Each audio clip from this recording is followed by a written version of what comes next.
I mean, continues to show higher heights, being the best player on a team. Trae Young has come on a little bit later. His team is not nearly as good, and they've already gotten to a place where they are ready to sell as an organization. So I wonder how that goes for him. But he's definitely shooting up the voter when we talk about the voting for the All-Star. And then the last guy, you tell me if he's front court or back court. It's a little dicey because he plays point guard, but he's a bigger guy, Cade Cunningham.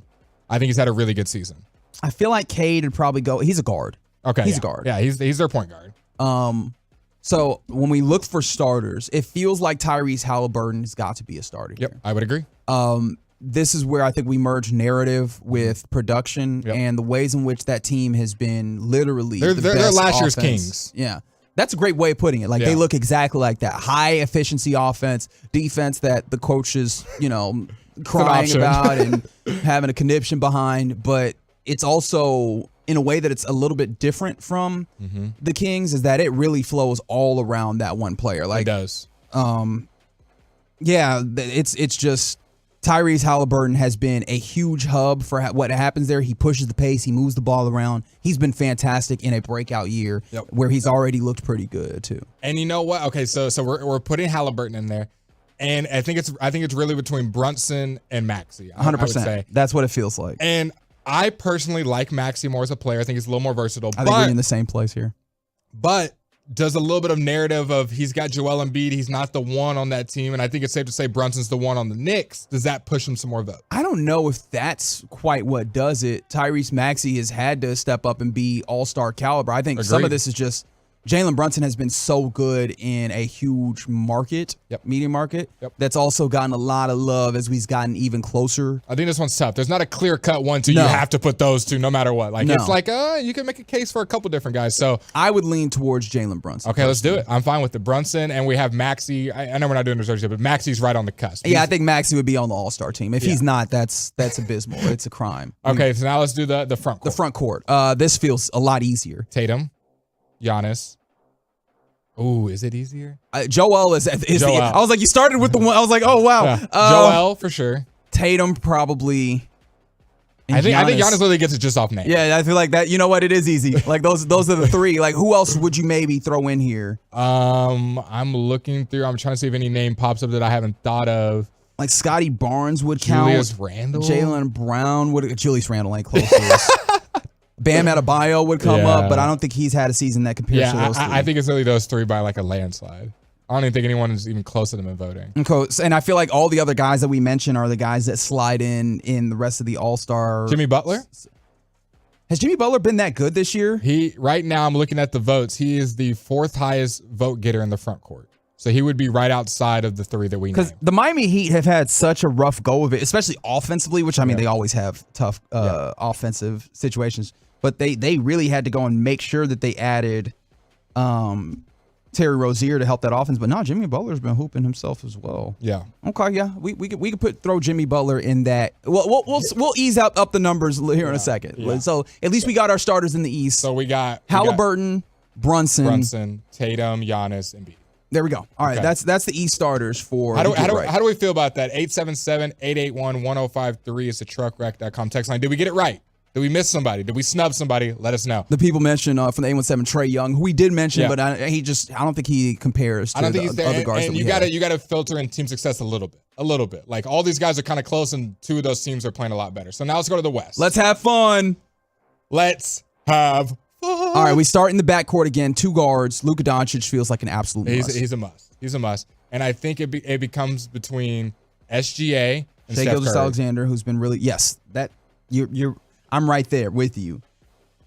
Who do you choose? Steph has the legacy of like greatest point guard maybe ever, definitely of recently, and SGA is like the rising MVP, take your team to the finals, super fun player. Like, it's not an easy choice. Yeah, and the tough part about it is that Steph is literally carrying what is the husk of that team at this point.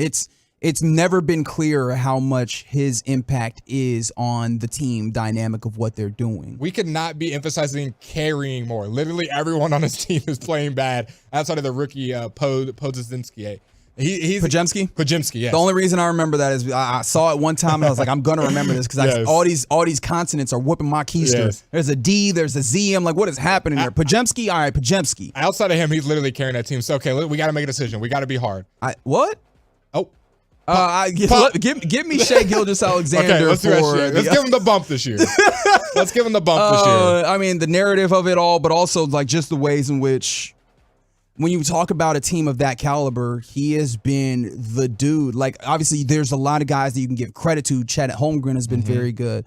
Jalen Williams, the one who played at Santa Clara, has been very good. But it's just night and day. SGA is averaging 31.5 a game. And I mean, defensively also doing the league work. In steals, I think. Shai Gilgeous-Alexander, I want to give him that love for this season. So give me Luka Doncic and Shai Gilgeous-Alexander as your backcourt. Okay, I think that one. We good with that? I'm good with that one. Okay, Steph right on the cusp. Okay, now let's do. So Steph, obviously, again, this is another instance. If Steph doesn't make the team now, we riot right, in the streets. Yes. Maybe not these streets, maybe other streets, but not out there in San Fran. Okay, now let's build the front court. All right, this is going to be interesting. Tough. Who are the names that we maybe think of? Obviously, Kevin Durant is a possible. I'm thinking Durant, LeBron, AD. LeBron, AD, maybe not for me, like who's been playing the best, but just who's going to get votes. Who would? AD's good. Nikola Jokic comes up. Okay, so Jokic is a lock. That's a lock. Yeah, Jokic is a lock. Don't forget, we talk about the Clippers guys that are actually healthy, and we now actually have to consider them. I mean, Kawhi Leonard and Paul George, who have both been incredible and healthy, largely healthy. There's going to be some heavy snubs because there's been a lot of good front court play in the West this year. Man. Okay, and then you mentioned LeBron. Don't forget Rudy Gobert. Yeah. That on the best team in the West, or first or second, and the best defense in the league that is helmed by him. And his teammate, Anthony Edwards. And Ant is a front court player. Whew. And if you want to get even spicier, the Jazz, who have looked like they're not a contending team, but they look a lot better than they should. Lauri Markkanen is a guy who playing all-star caliber, even if he probably doesn't make it. Agreed. So Nikola Jokic is the one that you're like, all right, dude, MVP dude. All right, cool. I think you can pencil in KD. He's fifth in the league in scoring right now. The Suns are looking better. They're looking better now, but they had such a tough run of it. I don't know. Oh, all right, let's. Right now, the leading vote getters are LeBron, Jokic, KD, AD, Kawhi. But who would we put as that's the tough thing. I would go Jokic, KD, and Kawhi. Yeah. That means that you know what the tough part about is LeBron both get let off. I'm leaning a lot to AD just because he has been the AD that was promised. Correct. And that we've been waiting for a very long time. And LeBron's been in and out of the lineup. It's not his reason they losing. Correct. But okay, you know what? You leaned with my thoughts on the East. I'll lean with your thoughts here, where we go Jokic, KD, and Kawhi. Okay. I'll let Kawhi be the mover. I like Kawhi. Okay, you like Kawhi there? I like Kawhi. I think he's played incredible this year. Okay. So how much time do we got left? We got a couple of minutes. Okay, so let's blaze through some other guys that we think got snubbed that should be on there. So ultimately, you have 10 starters. It's 14 bench players on either side, or on both sides combined. So 7 bench players on either side. Let's rip off 7 for each side. And so I think that ends up being another two guards, 3 front court, and then a wild card that can go either way, right? Okay, so 2 more guards in the West. Steph. Okay, yeah, Steph and who else? De'Aaron Fox. De'Aaron Fox is a good shout. That's a good shout. I think I would agree with you. All right, those 2. Okay, now front court, Jaylen Brown. No, you're talking. I'm thinking East. We're in the West. I'm thinking East. So who didn't we put in? We didn't put LeBron. AD. We didn't put LeBron or AD. So I'm putting AD in. LeBron's probably in just because he's LeBron. Yeah. That's crazy. The Lakers are just going to eat up these spots. That's insane. LeBron, AD. Okay. Devin Booker. We didn't mention him. He's guard. Oh yeah, so no more guard for him. D-Book misses the All-Star game? He can be a utility. Okay, he's Rudy Gobert. I would put Ant. He'll cry if we don't put him in. I put Ant before I put Rudy Gobert. Okay. Anthony Edwards got to make it, and then I'll put Gobert. Anthony Edwards. Is Ant a guard? He plays shooting guard, doesn't he? They play. We're putting him in. All right, Ant is our wild card. All right, leave me alone. Anthony Edwards is our wild card. Anthony Edwards is in, baby. All right, and then so Paul LeBron. George. You want to go ahead and put Paul George in? Yeah. I know, I'm just running names, and Red just trying to keep track. I'm just throwing names out there. Okay, so we have 7 players. Have we named 7? LeBron, We've named AD. 7. That's our 7. Somebody said you can't put KD over LeBron. Somebody said Cat. No, thank you. Cat. He's been scoring a lot better. He's been very good in that context. But if you're going to put anybody in on the Timberwolves, I think you start with Ant Edwards. You maybe go to Gobert. I don't know that Cat has that. They're not putting 3 Timberwolves. I'm sorry. For the East, Donovan Mitchell. Yeah, Donovan Mitchell is one of the guards. Trae Young. We need to start with Maxey, right? Maxey didn't start in is not a starter. So I'd say Maxey and Mitchell are your 2 backcourt reserves. Yep. You have any front court reserves that we need to get in there? Jaylen Brown. Yep. Okay. You want any? Bam Adebayo. Yep. Feels like Bam. he probably should be in. Do we want to put Cade in there? No. Paulo. Who? Paolo Banchero. Paolo Banchero. I don't. He's had a crazy year. He has been good. We've already got some snubs. Scotty Barnes. Scotty Barnes. I don't know. Yeah, this is hard. Actually, the front court feels a little bit light in the East, doesn't it? Yeah, it does. We're naming. I love Scotty. JB, Bam. I don't know. Mikal Bridges.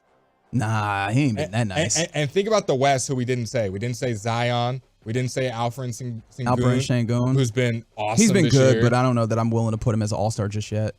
No. There's a lot of guys getting snubbed. Like this. And look, I see David looking at me crazy. I do mean he has been good. Understand? You think Wemby makes it? No. No, he's been good though. But man, that's tough. Let's go ahead and just throw, I don't know, Paolo Banchero in there. Shout out to Orlando. And yes, 214 says yes, Paolo Banchero. Welcome to the All-Star game, buddy. You've made it to the Get Right All-Star game, and then baby. Damian Lillard gets the wild card spot because I am done thinking. We almost forgot about him. Trae Young, because we didn't put him in as because we said Maxey. We said Maxey, Donovan Mitchell. I think I'd take Dame still over Trae. All right, fantastic. That's the Get Right All-Star team, hastily put together by Reginald Atatula and Blake Elliott. Tell us that we're idiots on the truckwreck.com text line 877-881-1053 the fan. Also, 1053 the fan. Don't text that in. You probably won't get here. It is the Get Right on 1053 the fan. Keep texting in on that truckwreck.com text line with what non-fundamental position in sports comes with the highest pressure? I'm talking about not a coach, not a player, not executive, but other kind of ancillary positions in sports. There talk about it next on The Fan. Coming up on the next KNC Masterpiece. NFL overreaction or reality? My buddy's an idiot. And is there anything Cowboys related you'll care about between now and the NFL draft? Join the show 10 a.m. to 2 p.m. right here on The Fan. Hey everyone, gather round. It's time for corny jokes about passing the torch. The team at Kirian's Welding was fused together solid. Thanks for all the late nights and early shifts. But double retirements mean the crew must bond with some certified new hires. You've both gone the extra millimeter. Indeed can help them hire great people fast. I need Indeed. Indeed you do. Our hiring platform instantly connects you with quality candidates, and you can schedule and conduct virtual interviews right from the Indeed dashboard. Visit Indeed.com/credit and get $75 towards your first sponsored job. Terms and conditions apply. At Charmin, we heard you shouldn't talk about going to the bathroom in public, so we decided to sing about it. When you're rolling Charmin, ultra soft on the potty. This is more, so roll it back, everybody. Charmin's irresistibly soft and hella nice. The crib is always stocked. It's our party vibe. So our cheeks feel fine. So everybody wanna touch the sky. Charmin Ultra Soft is irresistibly soft and more absorbent, so you can use less. Enjoy the go with Charmin. Get more in 24 at Genesis of Plano, a proud part of the Huffines Auto family, the Consumer's Choice Auto Group of the Year. Get incredible savings on everything, including our best selection of new GV60s and GV70s, all with special lease payments and some of our biggest savings ever. Now is the time, and Genesis of Plano is the place to save really big on a new Genesis sedan or SUV. For more, please visit genesisofplano.com. That's genesisofplano.com. When's the best time to plant a tree? It was 20 years ago. When's the second best time to plant a tree? It's now. I'm Jeff Jr. with Trajan Wealth, and I remember years ago being sent home from elementary school with a small tree in a styrofoam cup. I know some of you can relate. If that was planted, it's now bigger than you are. Your finances are the same way. The best time to get started, or the The best time to get a second opinion is now. And with time and patience, imagine how big your financial tree could be. 20 years ago, if you invested $1,000 in Apple stock, it could be worth over $500,000 today. That is a big tree. Do that for you and do that for someone you love.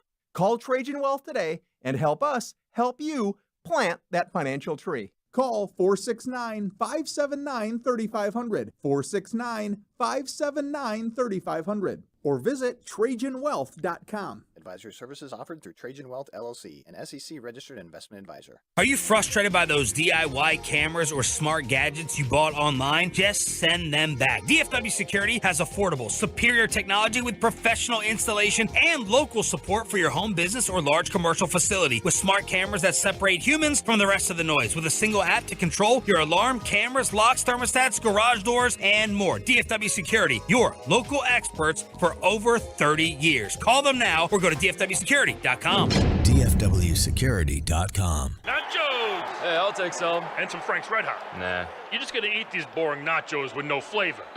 Frank it up! Frank it up! This guy finally gets it. It's the perfect blend of flavor and heat. Frank's Red Hot. I put that on everything. Join us at Odyssey as we all do our one thing. Together millions of things for our planet. This year, resolve to use less gas. You can carpool to work a few days a week and walk any distance under a mile. When we each share our one thing, it becomes a million things for our planet. What's your one thing? This is it. This is your moment to make the decision that changes your life. Because believe me, walking into the doors at Soda Weight Loss did that for me, and I know they can do that for you too. Imagine letting go of 10, 30, 40, 50 pounds or more without feeling like you're starving. You can because Soda is different. The program curbs those cravings, and you start seeing the fat just fall away. It's so motivating, and their support team is right there with you, educating you, helping you stay on track. The chosen weight loss program of the Dallas Cowboys organization and their fans, 7 beautiful DFW locations for in-office support. Soda's at-home program offers nutritionist coaching, support, and real help 100% over the phone. And now, kickstart your journey to a healthier, happier you with the Soda Weight Loss Shape Up Showdown. You could win a free year-long Soda membership, lifetime maintenance program, and a $2,000 wardrobe makeover. To enter Soda's contest, email shapeup@sodaweightloss.com. Go to sodaweightloss.com. That's SOTA weightloss.com. Soda Weight Loss. Say it with me now. It's state of the art. So many turn it on, leave it on Rangers memories. A hard hit ball inside third, base hit down the left field line. Mazzara gets to third. Adrián going to second. He's got a double for 3,000. Congrats to new Hall of Famer Adrián Beltré. From all of us on your home of the world champion Texas Rangers. 105.3 The Fan. This segment of the Get Right is brought to you by Classic Chevrolet. Why do so many Texans love Classic Chevrolet in Grapevine?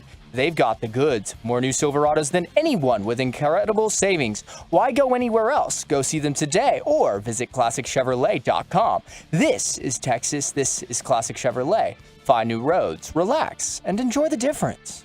So get right here on 105.3 The Fan. Reginald Atatula here with you alongside the Fan Phenom, Blake Elliott. Yes, Sirski. David Strupp's on the ones and twos. Rodrigo Mendoza also here with us. Thank you, guys. Your Mavs currently have a 9-point lead, holding that with 2 minutes and 50 seconds left in the first half of play at the AAC against the Phoenix Suns, right? They're cooking, man. They can't miss them deep. Yep, they are shooting very well. The Suns have not been shooting very well to start. In fact, Kevin Durant has not hit a three yet. I think 0 for 4. Devin Booker has had a very mediocre game thus far. In fact, thank you, ESPN, for giving me this. Currently, Durant, Booker, and Beal, 8 of 20 from the floor and only hitting 25% of their three-pointers. So Luka Doncic is matching them. They both have the same amount of points. There you go. So as of right now, your Mavs with a lead will keep you up to date with what's happening at the AAC. But turning back to the Get Right, we asked you what the And we didn't have a great way asking this question. Yeah. But you know what like kind of ancillary position in sports comes with the highest pressure? Think ball boy. Think floor mop guy. Right. Like they're in the arena. They're in the field. They're a part of a sports team in some capacity. But they're not a player. But they're not a player. They're not a coach. Because I saw some people texting in the third base coach,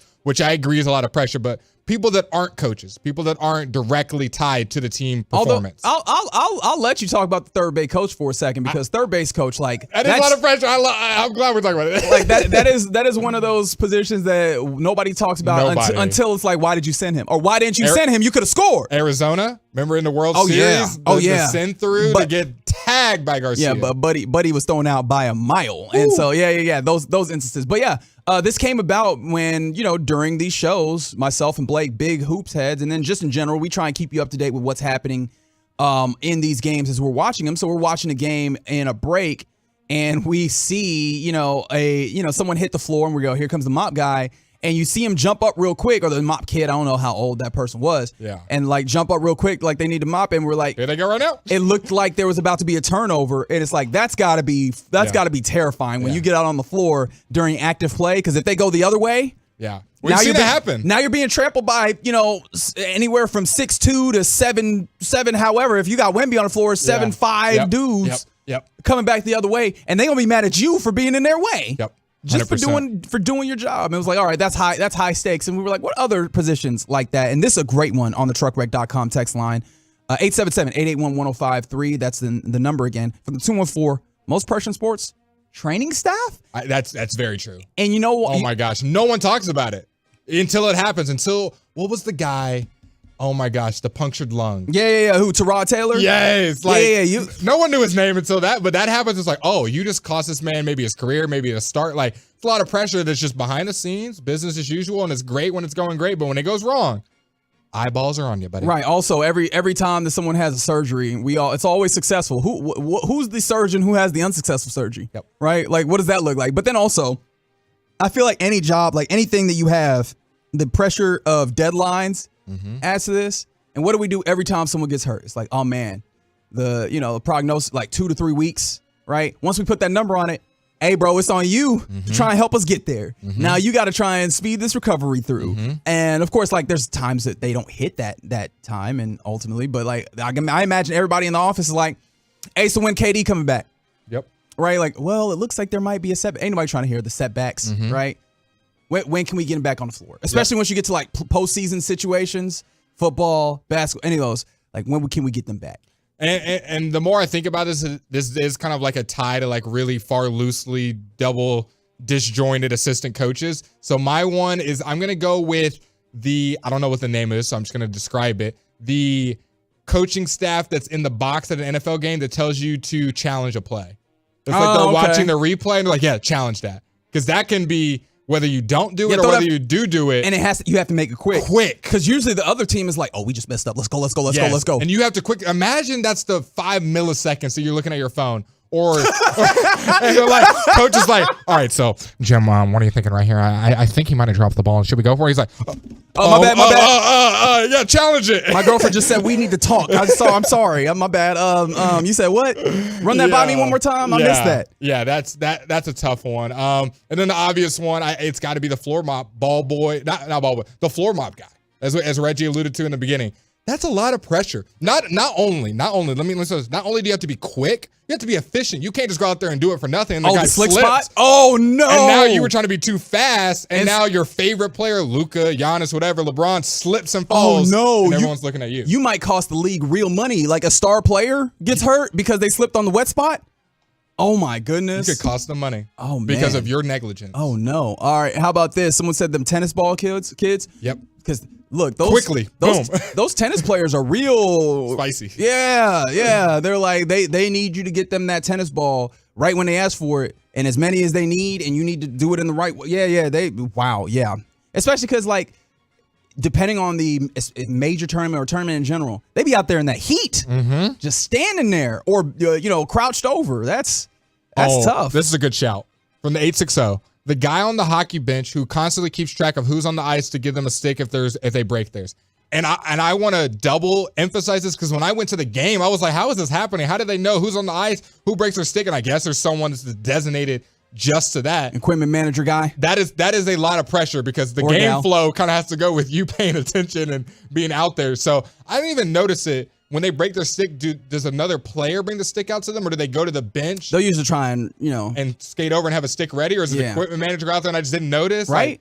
What's the stick transition? Yeah. What's the what's the operation procedure on getting that new hockey stick? All right, how about this from the 630? Head, grounds, field, court, ice keeper, anybody who's in charge of the playing surfaces. Yes. Okay, which sport do you think it's the most pressure on? So we got hockey, got baseball, got football. Like the lines, they're getting the lines ready. They're marking the 20-yard line or the basketball court. I feel like basketball is the lowest. Okay. But you're also like setting up the baskets. You got to make sure those are right? Make sure those are level. But that happens every once in a while. Mm-hmm. Ice on hockey's got to be up here somewhere. Mm-hmm. Football field might be third, even though like you got to keep that grass pretty good. And like if it gets, but I feel like ice is probably second, and then baseball fields, they're just always manicuring it and like dealing, literally during the game, right?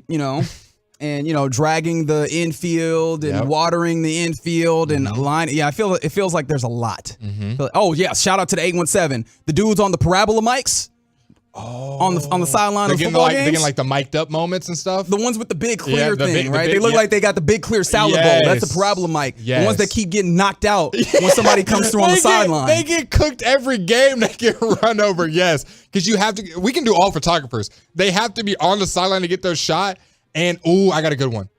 Speaking of photographers, if you've seen a hockey game, I know this is true with the Dallas Stars. I'm not sure if this is everywhere. Shout out to the 817, the groundskeeper at the golf course. Yeah. That's tough. 100%, especially a PGA Tour one. At a hockey game, I don't know if you noticed, there's a little part in the glass where it opens and closes, and the photographer has his camera in there. Yeah, so that there's not glass between the shots. Glass, and you obviously can't just keep it out because you can get smacked by a hockey puck. So at times he has to literally go back and forth and play reactionary whack-a-mole. They're coming back down this way. And he has to pull it back and then jump back in and then pull it back, but also get the best shot. That's a lot of pressure because I'm assuming it's like team photographer. It's not just some random guy. It's probably definitely team photographer that has access to the plexiglass. Man, that's a good one. Photographers is a good one. That is a tough one. And how about this? 817, the timekeeper. And what sport? What sport are we thinking? Any sport, right? Like the person who's got to keep this. I mean, in basketball, now you got to reset the clock or whatever. A bunch. All this. But I mean, all these timekeepers, you got to be on your P's and Q's down to milliseconds now. Yeah. And the worst part about it is we got that might be one. That might be one. It's real tough. I think that's one. Think about it in an NFL game. If someone's missing half a second, that's the difference in you being alive or not. Oh, they put 3 seconds on versus 1 second or 4 versus 7. That's a big. I know the refs try to keep track like, all right. I always love it when they make the PA announcements like up to them, like put 24 seconds back on the clock. That's right. But what if they're not paying attention? What I do love is that when the official is mad that the time clock operator is not doing their job quick enough. Yeah. No. I said 10 seconds back. Yeah. Put the clock to 8:07. We're like seeing their behind the scenes conversations mid game. It feels like a conversation we shouldn't hear. We're like all in the living room, like okay. Yeah, but we don't see one side of it. I want to see the time clock. I want to see him talk back. No, I want to see the time clock operate. Like, just hold on. I'm trying to damn, I hit 7. All right, 8. Give me a second, dog. Hey, I am not yelling at you on the field. You give me a second, brother. You give me a second.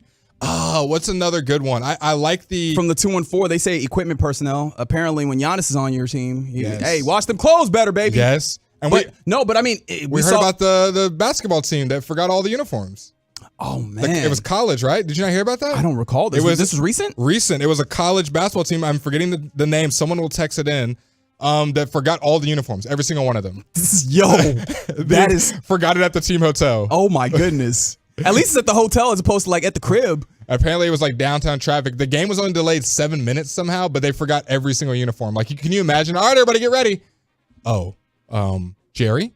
Oh, let me not say Jerry. Mikkel? Where's the jerseys? Oh, we play today? So in the scrimmage? I thought we was just going to dinner, baby. What happened? Oh yeah. Let me go grab those in the back real quick. Yeah. You're rushing. Hitting up Uber. You're rushing. Okay. This is a good one too. The TV cameraman, especially in golf. So yes, I want to take that to another level. Let's do it.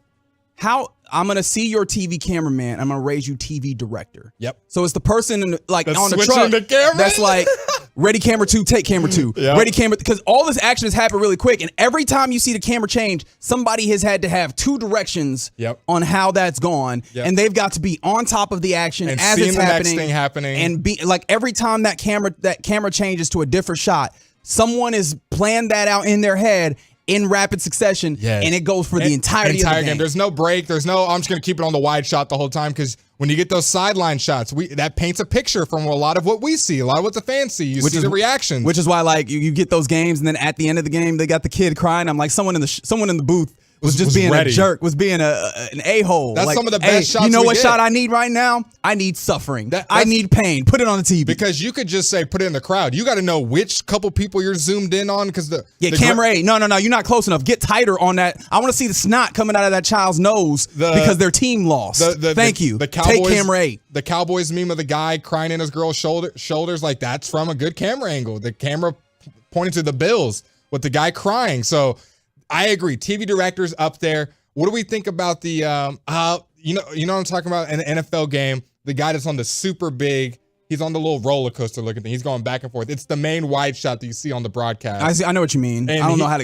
explain that. And there's a guy at the bottom that's like moving him. Cranking it? He's cranking it back and forth. Oh, well, I guess I shouldn't say it like that. My bad, dog. But who is operating the chair, moving left and right on the field. Yes. Okay, it was A&M. A&M versus Florida. People are texting. Texas A&M. That forgot their jersey. That's wild. Real quick, there's so many good ones. Appreciate you guys jumping in on this conversation. I'm going to be very self-indulgent from the 214-105 through the fan host, because y'all got to try and make sense out of Cowboys. Thank you. I appreciate that you see me in this moment, because it's hard out here, man. Mm-hmm. It's tough. We're trying. I'm trying to use logic. That don't make no sense. From the 214 boxing judges, well, they don't be trying that hard. It's not that much pressure. They be just putting anything on these cards. Come on, just go ahead. They be putting anything on these cards. They be watching with us. They be like, oh, dang, we got popped. Yeah, they're like, I don't know, 110, 108, that guy, I guess. All right. Man, there's such disparate results on those cards. Keep them coming. 877-881-1053. What ancillary sports jobs do you think hold the most pressure? We'll try and circle back to that one here on the Get right here on 105.3 The Fan. Coming up next, what do the NFL's Final Four teams tell us about this 2023 football season? We'll discuss that next on The Fan. Always a welcome sign for this clubhouse. Featuring breaking sports news, inside info, opinion, with laughs along the way. Turn it on, leave it on. The Fan and the Odyssey app. Frustrated by the DIY cameras or smart gadgets you bought online? Just send them back. DFW Security has affordable, superior technology with professional installation and local support for your home or business. DFWsecurity.com. We're the Hellsberg Wedding Band, and whoa, look at that ring. Boy, is she fancy dancing with that ring. Everybody checking her dancing with that ring. Disco ball on her finger, dancing with that ring. Honestly, nobody's dancing because they're just staring at that ring. For a great selection of high-quality natural and lab-grown diamonds and custom rings at a great price, visit a Hellsberg near you or Hellsberg.com and she'll be dancing with that ring. Now, it's your time to make more money and be your own boss. Come to the Franchise Show February 3rd and 4th at Dallas Market Hall to meet with the best money-making franchises. Learn how you can open a successful business. This life-changing event is your only chance to see all the hottest money-making opportunities in one place. Find the perfect business for you at the Franchise Show, presented by the Entrepreneur's Source. February 3rd and 4th, Dallas Market Hall. Get tickets at DallasFranchiseShow.com. Get deals on what you need during MVP's bonus days at Lowe's. Right now, save $20 on select 5-gallon ceiling paint or primer by HGTV Home by Sherwin-Williams. Plus, get 15% off and earn 3 times bonus points when you buy 4 or more Purdy products. Because Lowe's knows savings. Lowe's knows pros. Selection varies by location while supplies last. Discount taken in time of purchase. See sales associate for details. Bonus points calculated before taxes and fees after applicable discounts if any. Valid 1/15 through 1/26. Subject to change. The smarter way to clean your floors. It's time to make the swap. Swiffer Power Mop.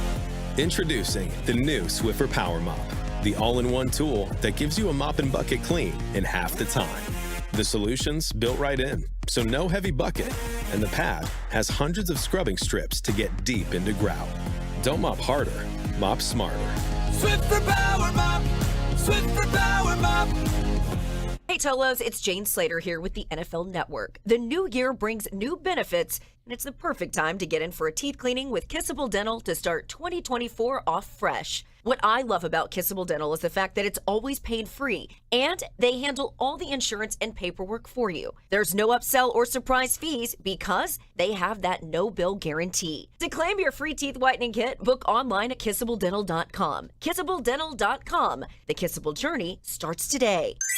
If you want to buy a brand new car, if you need to buy a brand new car, the one-stop shop for you is Platinum Chevrolet in Terrell. That's why in the last 3 years, my family has bought not one, not two, not three, but 4 cars from Platinum Chevrolet. You walk in, pound your fist on the table, and demand to see GM Justin Rudd. Clear upfront pricing. The price you see online, that's the price you're going to pay. Shop online and let them deliver your new Chevrolet. Visit PlatinumChevyTexas.com and drive a little further to save a lot more. Chevrolet, together let's drive. You're turn it on, leave it on. Home of America's team is 105.3 The Fan. Hello, baby. KRLD FM and HD1, Dallas Fort Worth. Always live on the free Odyssey app. From our fan studios secured by DFWsecurity.com, it's time for the Get Right on 105.3 The Fan. Yes, indeed, it is the Get right here on 105.3 The Fan. I am Reginald Atatula. Alongside me this evening is the fan phenom, Blake Elliott. Yes, Sirski. David Schrupp on the ones and twos. Rodrigo Mendoza hanging out with us as well. Thank you guys. And thank you for rolling with us on a Wednesday evening in the Metroplex. You can always get involved with the program by texting into the truckwreck.com text line, 877-881-1053, like our friend from the 860 who just texted us and let us know. He DM'd Blake on Instagram. Just give a video of that hockey exchange on the equipment manager to make sure that the hockey players get a new stick when that old stick gets broken. Appreciate you guys. Yep. Being involved with the program. Your Dallas Mavericks in action this evening at the AAC, welcoming in the, I guess at this point, hated Phoenix Suns, Devin Booker, Kevin Durant, Brad Beal. They have their full complement. No Kyrie Irving. That game is at halftime. And before I give you the update on the score, I just want to let you know, Blake Elliott does not know what the score was at halftime. I do not. I intentionally banned him from looking up what the score was. Correct. So that I could get his live reaction. My eyes are closed. I want you to know, this is a live, actual reaction of Blake hearing what happened in that first half. The halftime score. I'll give you my guess. Okay, yes, give us a guess. My guess was 72 Mavericks, 53 Suns because they were smacking them. But we didn't see the last couple minutes because we were doing that segment and I didn't check at the break. So here's Reggie delivering the score. I have no idea what it is. Here we go. Your Mavericks lead. Okay. 58. Oh, wow. 57. If you couldn't hear, that was just a quiet sigh to himself. Life of a Dallas sports fan. The moment you get your hopes up, man. I mean, the Mavs had a 24, or no, was it a 24-point lead? No, that's wild. It was something about 15. It was like 15-ish, yeah. Luka Doncic does score 24 points in the first half, though. He was cooking. Who started scoring for the Suns? Devin Booker, who has 16. Grayson Allen has 12 himself. Kevin Durant, 8. Brad Beal, 7. It's just kind of been a little bit of everybody. They're shooting community effort. Yeah, the Mavs though shooting 50% from the field and 50% from 3. We were shooting 70, so we started missing. Yeah, I mean, did you expect to shoot 70? I thought we were gonna shoot 70 every game. Okay, bubble fantastic. butt. Okay, all right, very good. That is where I cease to have the update on the Mavs game. We'll try and keep you up to date with what's happening there, and we'll break that one down in the final hour of our broadcast this evening as we have you till 11 p.m. But right now, let's focus on the NFL playoffs. We're coming up on championship weekend in the National Football League, and there's 4 teams remaining. In the AFC, it's the Baltimore Ravens and the Kansas City Chiefs. In the NFC, it's the San Francisco 49ers and the Detroit Lions. What do those 4 teams tell us about this season? Now, you can always text in your responses, 877-881-1053. Blake, I'm interested in hearing what you've got. Stephen Ruiz of The Ringer wrote a fantastic piece in this regard, so feel free to give me what you think. I'll try and pepper it in with what he thinks and what Stephen Ruiz kind of has one lesson from each of the 4 teams. But if you want to view this differently and maybe connect the dots, feel free. Blake, what's maybe one of the things that you feel like that we've been taught from these 4 teams being in the Final Four? So it's hard for me to pinpoint one thing. There's 2 things I'm kind of sitting on. Okay. My biggest thing is, and I said this on the phone with my friend today when I woke up and I was like, it's nice to have friends. I was really looking at the teams that are left. I'm like, man, why did these teams make it over others? Because there's talent all over the place. You look at the Bills, you look at the Cowboys, look at some other teams, like, oh, there's talent. I think it's safe to say the 4 most nasty, physical dog teams are the 4 teams that are left. The 4 teams that dig out the trenches, offensive and defensive line. The 4 teams that don't care about who gets the ball, who scores the most touchdowns, that just have teams that are just physical dogs that just want to win a football game and could really care less about personal stats. And I'm like, man, those are some nasty teams right there. Like, those are teams that what the Buffalo Bills did to you, all 4 of these teams, I believe, could have the ability to do to your team. Like, they can run the football.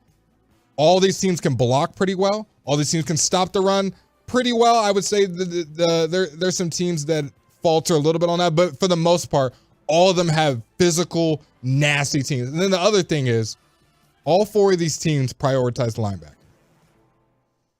The Baltimore Ravens have maybe one of the best linebacking tandem in Roquan Smith and Patrick Queen. And then you look at the flip side of the coin, Dre Greenlaw and Fred Warner. Pick whatever 2. That's probably the 2 best linebackers. That might be the 4 best linebackers in the NFL, and 2 of them are on the same team. Those are so fun.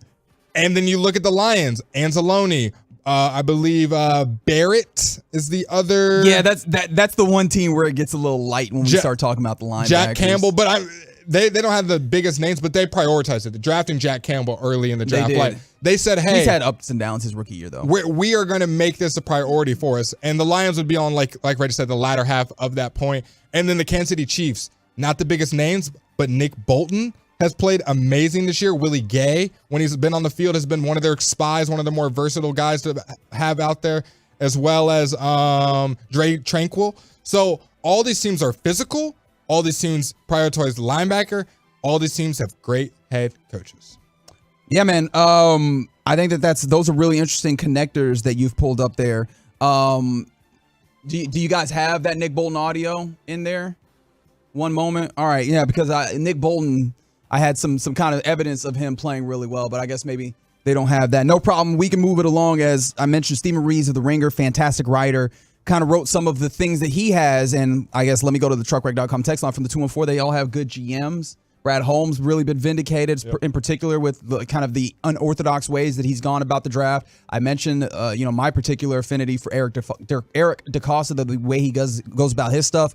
Brett Veach has gotten a lot of love in Kansas City with the ways that he has organized that team, the bets that he's taken, the gambles, the ways in which they prioritize making sure that offensive line was better after that line in, 2020, where that line just disappointed for them, and Patrick Mahomes is out here throwing vertical or throwing horizontal to the ground. And who am I missing? Lynch, Niners. There you go, John Lynch as well. And in a way, I might say that Kyle Shanahan's the GM there, but regardless, right? They still have the good decision makers in that way. All right, this is what Stephen Reeves points to as what the Ravens have taught us. The NFL team should scour college football for more coordinators. Yeah. You see the ways in which That's a great point. Their offense had been really problematic. It was really one-dimensional, which was great in the regular season when they had Greg Roman. Yep. Greg Roman will draw up a effective run game that'll work for at least 2-3 seasons. Yep. And we've seen him do it multiple times, right? And it worked with Lamar Jackson. They were able to run the football, but what that did not allow for in the postseason was them to come back from games. Yep. And it also made it so that they didn't really have counter punches when you got to the chess match that is the playoffs. In walks Todd Monken, who has previously worked in the league in the NFL, but was doing fantastic things at Georgia. And I mean, Mike McDonald also called a Michigan defense at one point as well. I don't want to ignore that as well. Both of these guys are schematic advantages for your team. I 100% agree. Yeah, they don't just have good systems. They are schematic advantages and game planners and play callers. And that might be the thing that is very evident when you look at the Ravens. They've been dominant because they have great players, but those great players are put in positions where they have an additional advantage because their play callers are doing good things for them. The room for error is increased when you have a coach like that. Absolutely. One guy's out of position, the defenses are falling apart. It feels like, not to mention the Cowboys too much, but it feels like with the Cowboys, one player makes a bad call or a bad play or a misread, it's a touchdown, a 50-yard gain, you're getting blown out. The Ravens, we just don't see undisciplined play. We don't see big splash plays against them very often. Against the 49ers, they find a way to just lessen that error room right there, where if something has happened, it's not the end of the world. So I agree. Great coordinators, great GMs, good structure. Yeah, and I think, someone might be able to look at that and be like, okay, just because Todd Monken and Mike McDonald came from, college means that you should look at that. No, I think also one thing we're realizing in the pros and in football in general, it feels like a lot of the schematics that we're, pushing forward in football filter from college up. Yep. Right? We saw the way that, everybody's pro style. You saw the spread offense is really evident in college, and that's filtered up. And I mean, obviously, there's all sorts of other things. RPOs we saw filter up. That one was a crazy one because that wasn't being heavily used in the NFL. Next thing you know, you have to use RPO. Why wouldn't you have a run pass option? And so a lot of times we're looking, in the league, and that's good. But sometimes maybe you look in the college ranks for, smart schematic play callers. When you're looking for, your next offensive defensive coordinator. How about this from the 49ers? And again, this is per Stephen Ruiz of The Ringer. The things that we are learning from these Final Four in the NFL. The Niners taught us you can't overpay for a transcendent player no matter the position. Do you agree with that? Because this is based in some ways off of how the Niners rank dead last in spending on the quarterback position, right? Obviously, Brock Purdy. Do you agree with this, or do you feel like this is a stretch? This one's a little bit of a stretch. Now, I don't think Brock's terrible, but they got a little lucky there. Great system. I think he's made his due diligence, but I don't think they would purposefully.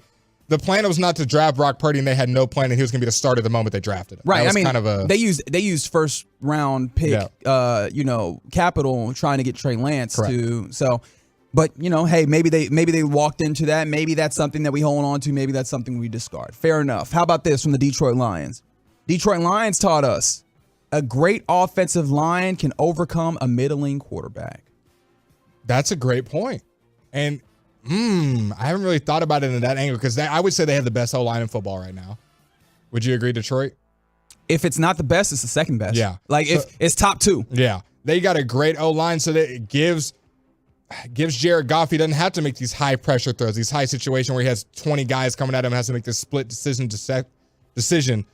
I like that. Yeah, I would agree with that. It allows you to utilize play action, which we know is effective. It's a very effective tool in the NFL. Even if your run game isn't great, we've seen the studies and the analytics point to the idea that play action works. If you have an offensive line that's capable of blocking up, that allows you to get into play action situations as well. And Jared Goff, I wonder how much of this is Jared Goff, because Jared Goff is just a really good quarterback in those protected circumstances, and he turns into like an abnormally bad quarterback when he is not protected. I wonder how much of that, kind of juices the numbers on this. Yep. But the fact of the matter is a great offensive line is always going to help a very good amount. And you're seeing that with the Lions also in the ways that they're able to run, man. Obviously, Jahmyr Gibbs is a very talented runner. David Montgomery is a talented runner. But they get that much better when your offensive line looks the way that this. I mean, hell, you have Penei Sewell out there lead blocking. You could be a great running back. You could be a so-so running back. You're picking up yards, and I think that's some of the things that we're talking about. What do you think about this from the 2 and 4? They said, Dak has had an O-line and still hasn't produced. Dak has looked fantastic when they had a really good offensive line. But I know that there's a lot of ways that we want to talk about Dak Prescott and these Cowboys in this. I think that you can absolutely see the ways in which the offensive line has been very good especially early on in his tenure, and he has produced at a high level for sure. I think there was times where he was playing pretty well, and you have other circumstances. The Cowboys are weird because it feels like a whack-a-mole. One thing gets addressed and something else pops up. Yep. But regardless, we continue. We move. How about the Kansas City Chiefs, the fourth of the 4 teams in this Final Four? The Kansas City Chiefs taught us that through an elite quarterback, all things are possible. 100%. That's the one you can stamp, take it to the bank. And that's how I felt kind of with the Houston Texans, tying them to. I was like, don't got the best roster, got some issues on there. CJ Stroud's out there, D'Amico's out there, same with Kansas City. Didn't love the roster. I think almost every single one of us on the show did not have them going this far. Did you? I didn't have them going this far. I knew they'd be in the AFC Championship middle through the year when I saw how they were playing. I was like, no way. We got the Bills, you got the Dolphins, you got the Ravens. Like, there's no way they're going to be Probably here. Not. And they find a way to do it. But this is the tough thing about it, right? Like, obviously, Patrick Mahomes has been fantastic, and he is a large reason why they're there. One of the bigger reasons why they're there, and I do indeed mean bigger reasons, that defense has been very, very good. Top 10. Right? And so, like, I do think that it's tough because all of these things have some level of caveats within them, and they're not absolute. But one thing you definitely see is the ways in which that defense carried the team for various points of the time during the season. I mean, Patrick Mahomes was out here lashing out at officials and all sorts of different people when you knew he was mad at his wide receivers. I think one of the things that was great that we saw in leaning into this idea that the elite quarterback really does help is the idea that you've gotten out here and you saw in that in the divisional round game that Patrick Mahomes still trusted those guys. He threw it out there. Those guys managed to, come up big. Marquez Valdes-Scantling in particular made catches even though you might have been kind of holding your breath. Very weary. Patrick Mahomes still put the ball where he needed to and trusted his guys to help him out, and they did. But that defense, I think that defense deserves a lot of credit in this, even though Patrick Mahomes makes this, very helpful. Yes, 2-4. Chris Jones shows up big in that. Nick Bolton, in fact, we were talking about the fact that linebackers have been really good. This is audio of Nick Bolton when we found out later that the Chiefs didn't even have 11 men on the field, but he saw a fake field goal fake punt coming. The Chiefs get their second stop and slated to punt here.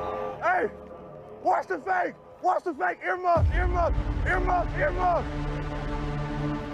And now they're going to run a fake. That's tackle. The Buffalo Bills run a fake on the left side. That's tackle. He's down. Let's go.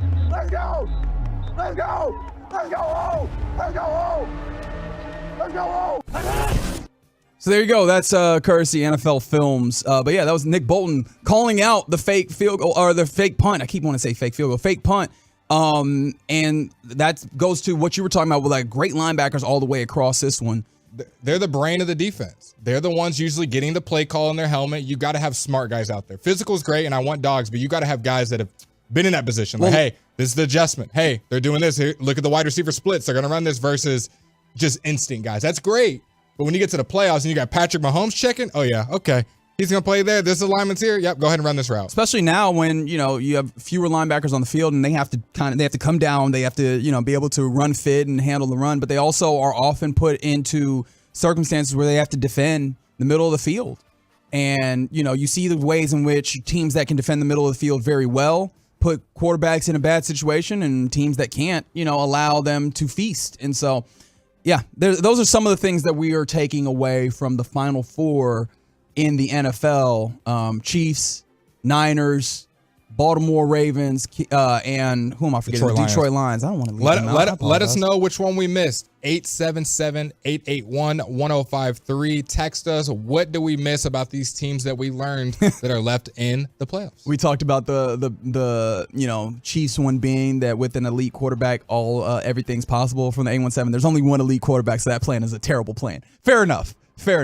If your idea is, well, we'll just get another Patrick Mahomes, that might be a little bit of a tough one to swing. It's the Get Right here on 105.3 The Fan. Coming up next, let's go around the association, talk about the Doc Rivers hiring in Milwaukee. We'll talk about Team USA and more. We'll do it next on The Fan.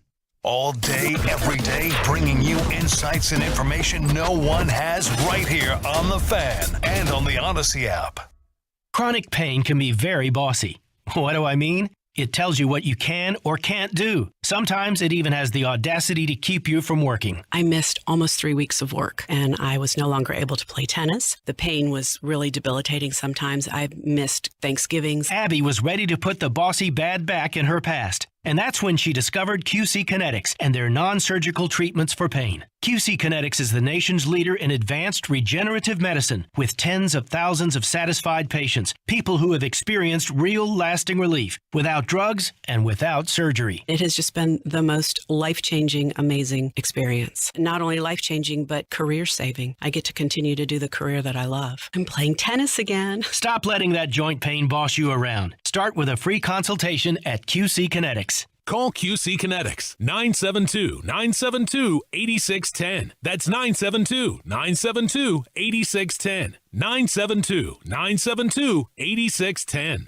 Jefferson, touchdown. I'm Justin Jefferson with the Minnesota Vikings. Hi, I'm Jamar Chase with the Cincinnati Bengals. Nobody can stop it. Why do I choose a Sleep Number smart bed? Because I only go all out. Because I can't be stopped. Because my Sleep Number smart bed helps me sleep at the right temperature all night. So we can take our game to the next level. That's why 80% of NFL players choose the Sleep Number smart bed. Sleep next level, perform next level. And now, save 40% on the Sleep Number Special Edition Smart Bed. Ends Monday. To learn more, go to sleepnumber.com. Sleep Number, the official sleep and wellness partner of the NFL. The IRS finally caught up with Louie. I hadn't paid my taxes in 8 years. I owe the IRS a lot of money. Louie was in deep trouble. We're going to take your house, put a lien on your bank account, garnish your pay. They don't care. They're going to take your paycheck. Louie found out about Optima Tax Relief, the leading tax resolution firm. A-plus rated by the Better Business Bureau, they've resolved over $1 billion for their clients. Optima Tax, they help me. They calm me down. They make me feel comfortable, and I trust them. Louie has a lot to be thankful for. I don't owe the IRS anymore, and I'm able to live a comfortable life, a lot better life. It was because of Optima Tax. For tax help you can trust, call Optima now for a free consultation. Take it from Louie. If you owe the IRS, don't go it alone. Give Optima Tax a call. They can help you. Call 800-809-5833. 800-809-5833. 800-809-5833. Optima Tax Relief. Testimonial from an actual client. Some restrictions apply. For complete details, please visit OptimaTaxRelief.com. This is it. The best year of your life starts right here with Soda Weight Loss. I am ready for this. It's Soda Shape Up Showdown, where you could win a full year of Soda's amazing program and a $2,000 wardrobe makeover. Oh, yeah. Email shapeUp@sodaweightloss.com. That's shapeUp@sodaweightloss.com. Some restrictions apply. See store for details. Don't wait. Enter to win the Shape Up Showdown now by emailing shapeup@sodaweightloss.com. I'm Bob Burke, founder and chairman of Burke America Parts Group, a family of brands that includes RepairClinic.com, an appliance and HVAC parts solution company that's grown into an international brand. Before AmericanEagle.com, we partially launched a new technology platform developed by another firm. American Eagle helped take our technology to a whole new level with digital marketing, software development, and business insights into our key markets, appliances, HVAC, and outdoor power equipment, and did so both on time and on budget. AmericanEagle.com has the resources, experience, and talent needed to produce solutions. Our new technology platform, developed by AmericanEagle.com, has produced tremendous results with higher traffic, conversion, engagement, and online revenue. If you have any home repairs you need to take care of, check us out at RepairClinic.com. If you need a world-class website or technology project, then I would highly recommend AmericanEagle.com. Call AmericanEagle.com at 773-NETWORK. That's AmericanEagle.com, 773-NETWORK. You've spent the last 10 years or more building a successful business, but the past year has been tough. Maybe you've fallen behind on payroll taxes and the IRS is trying to come after your business or you personally. Hi, I'm Dallas tax attorney Nick Namath with the law offices of Nick Namath. If you're facing IRS wage levies, bank levies, or tax liens, call me, Nick Namath, today. Your first visit is free and always confidential. Call Nick Namath, the DFW tax attorney, at 972-484-0TAX. That's 972-484-0829, or go to myiRSteam.com. This segment of the Get Right is brought to you by Frankel & Frankel. Life is unpredictable. Accidents happen. Frankel & Frankel are the go-to attorneys for car and truck wrecks and DFW. If you or a loved one has been in an accident, contact Frankel & Frankel for a free consultation at truckwreck.com or call 214 or 817-333-3333. So Get Right here on 105.3 The Fan. Reginald Atatula here with you alongside the Fan Phenom, Blake Elliott. Yes, sirski. That voice you heard was David Strupp on the ones and twos. Thank you. Thanks for rocking with us here on a Wednesday in the Metroplex. Your Mavs hosting the Suns. It swung. Suns currently lead 80-63. No Kyrie Irving again. Remember, he has a sprained right thumb, so he's not playing. No Dwight Powell either, as he has a abrasion on his eye, corneal abrasion. Yes, corneal abrasion. And you had your boy he was hooping at the beginning, hit some threes, was bringing some energy with some spicy techs. He has now got to tech himself in his second one, and he has been ejected from the game. Grant Williams will no longer be a part of this contest. So yeah, we'll keep you up to date with what's happening there. 19-point game at the AAC currently. 5 minutes to go in the third quarter. Still some time. We'll see how that one. They've been outscored 25-5 this quarter. Yeah, not advisable. That is not what I would advise happening. But right now we go around the association.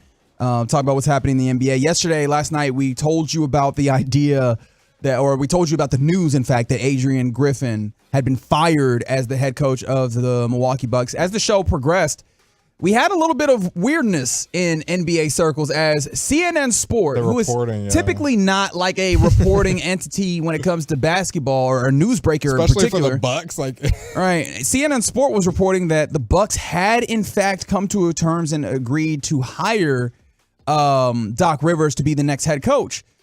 And Chris was like, well, other people report things all the time. But the problem is typically when someone reports it, other newsbreakers and particularly sources close to that entity, whether it's a team or a player, will confirm those reports. Yep. We weren't seeing confirmation. And so it was weird. Everybody was like, wait, CNN reported this. And of course, CNN is a part of the Turner Sports or the Turner News family or whatever.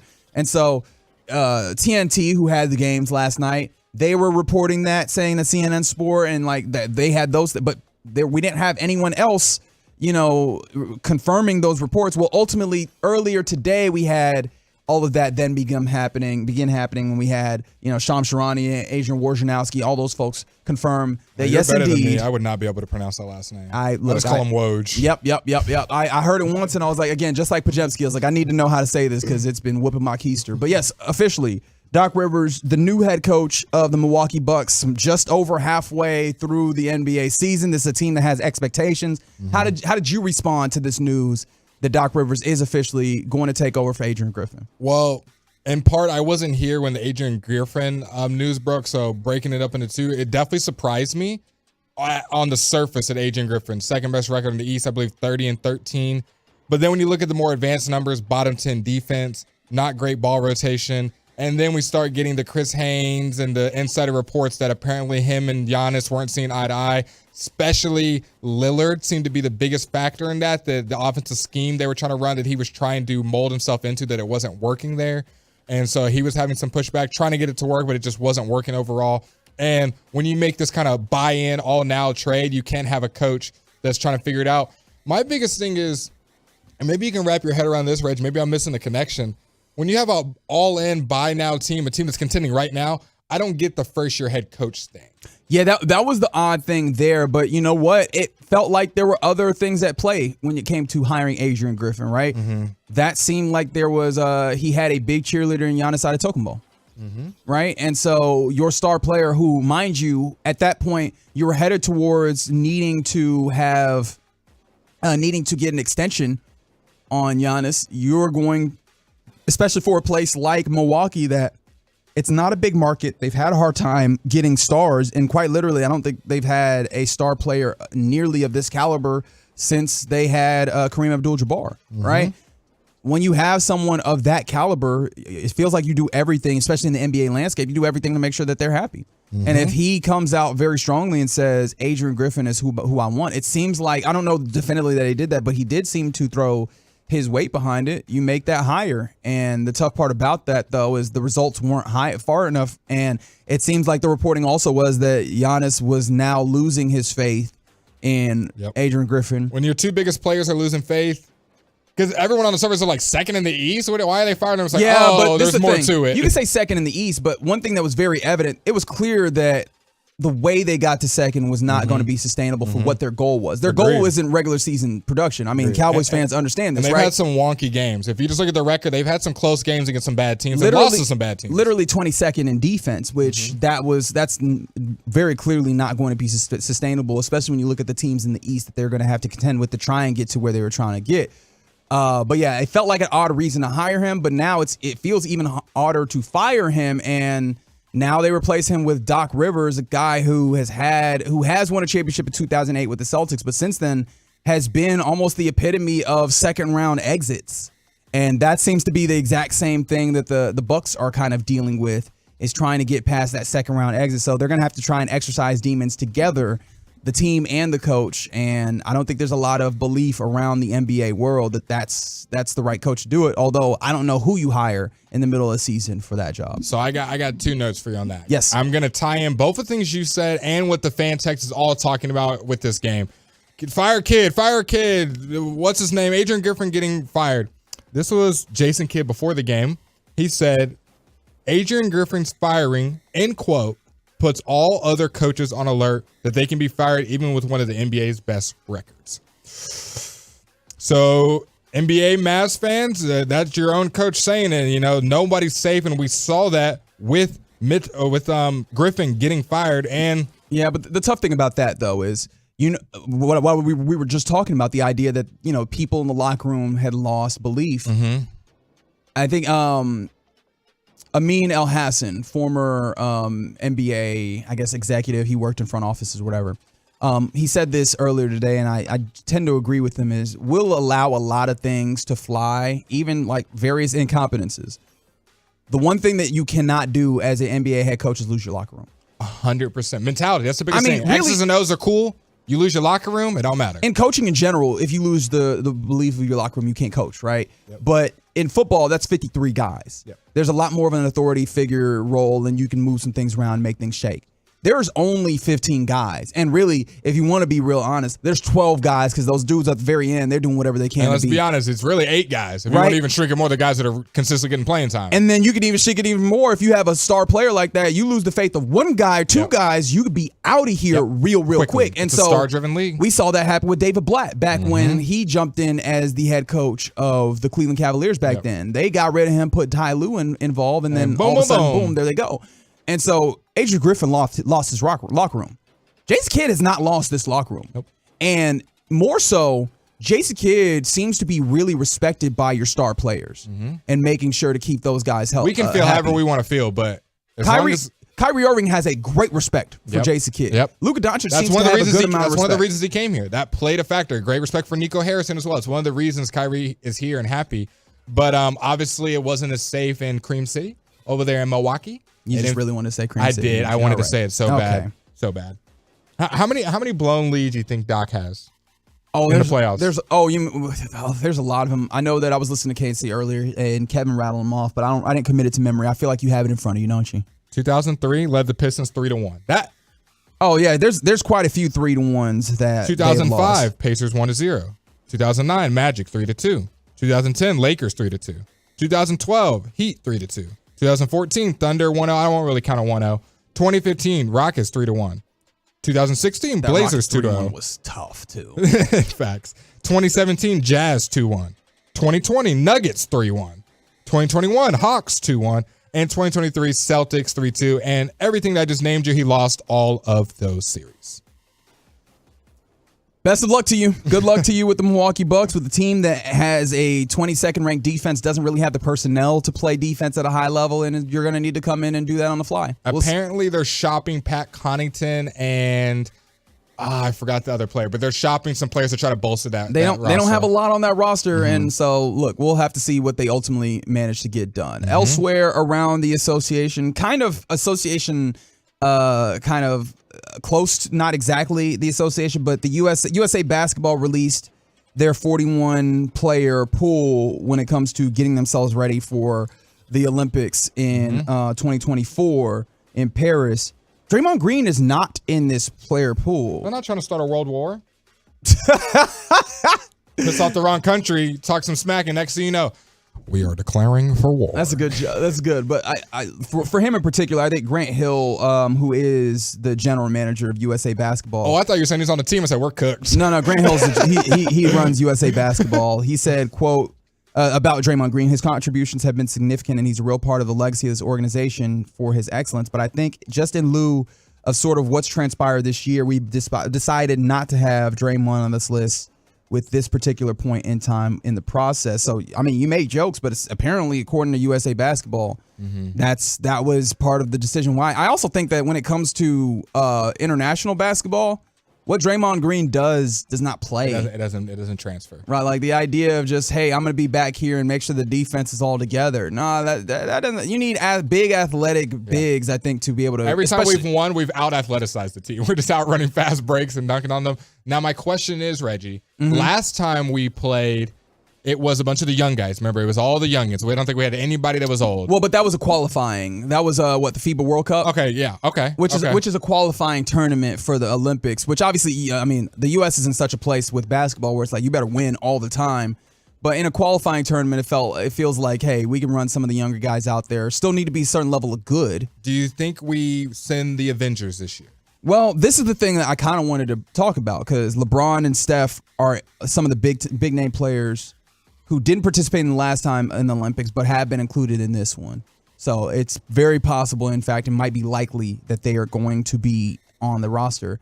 Those dudes are kind of getting older, and it's one of the things that I was kind of wanting to ask about is, do you feel like this is the right way to go? Because the U.S. for a long time has just kind of existed off of we have so much more talent than the rest of the world. I think we got to punch them one more time. We'll put together this. Well, not even just that. We'll put together this, superstar roster and we'll beat you. But other teams now have a lot more talent, but they also still have teams that have played together for a very long time. Yeah. You play some of these other teams that they're just as good. I can't think of them off the top of my head. Where does, oh my gosh, the little point guard, every year he goes there and he drops 35 a game. He's in the NBA and his name's blanking me. But there is 3 to 4. Who is Patty Mills? Is they? Patty Mills. What country does? Yeah. Ooh, France. No, Patty Mills is in France, Australia.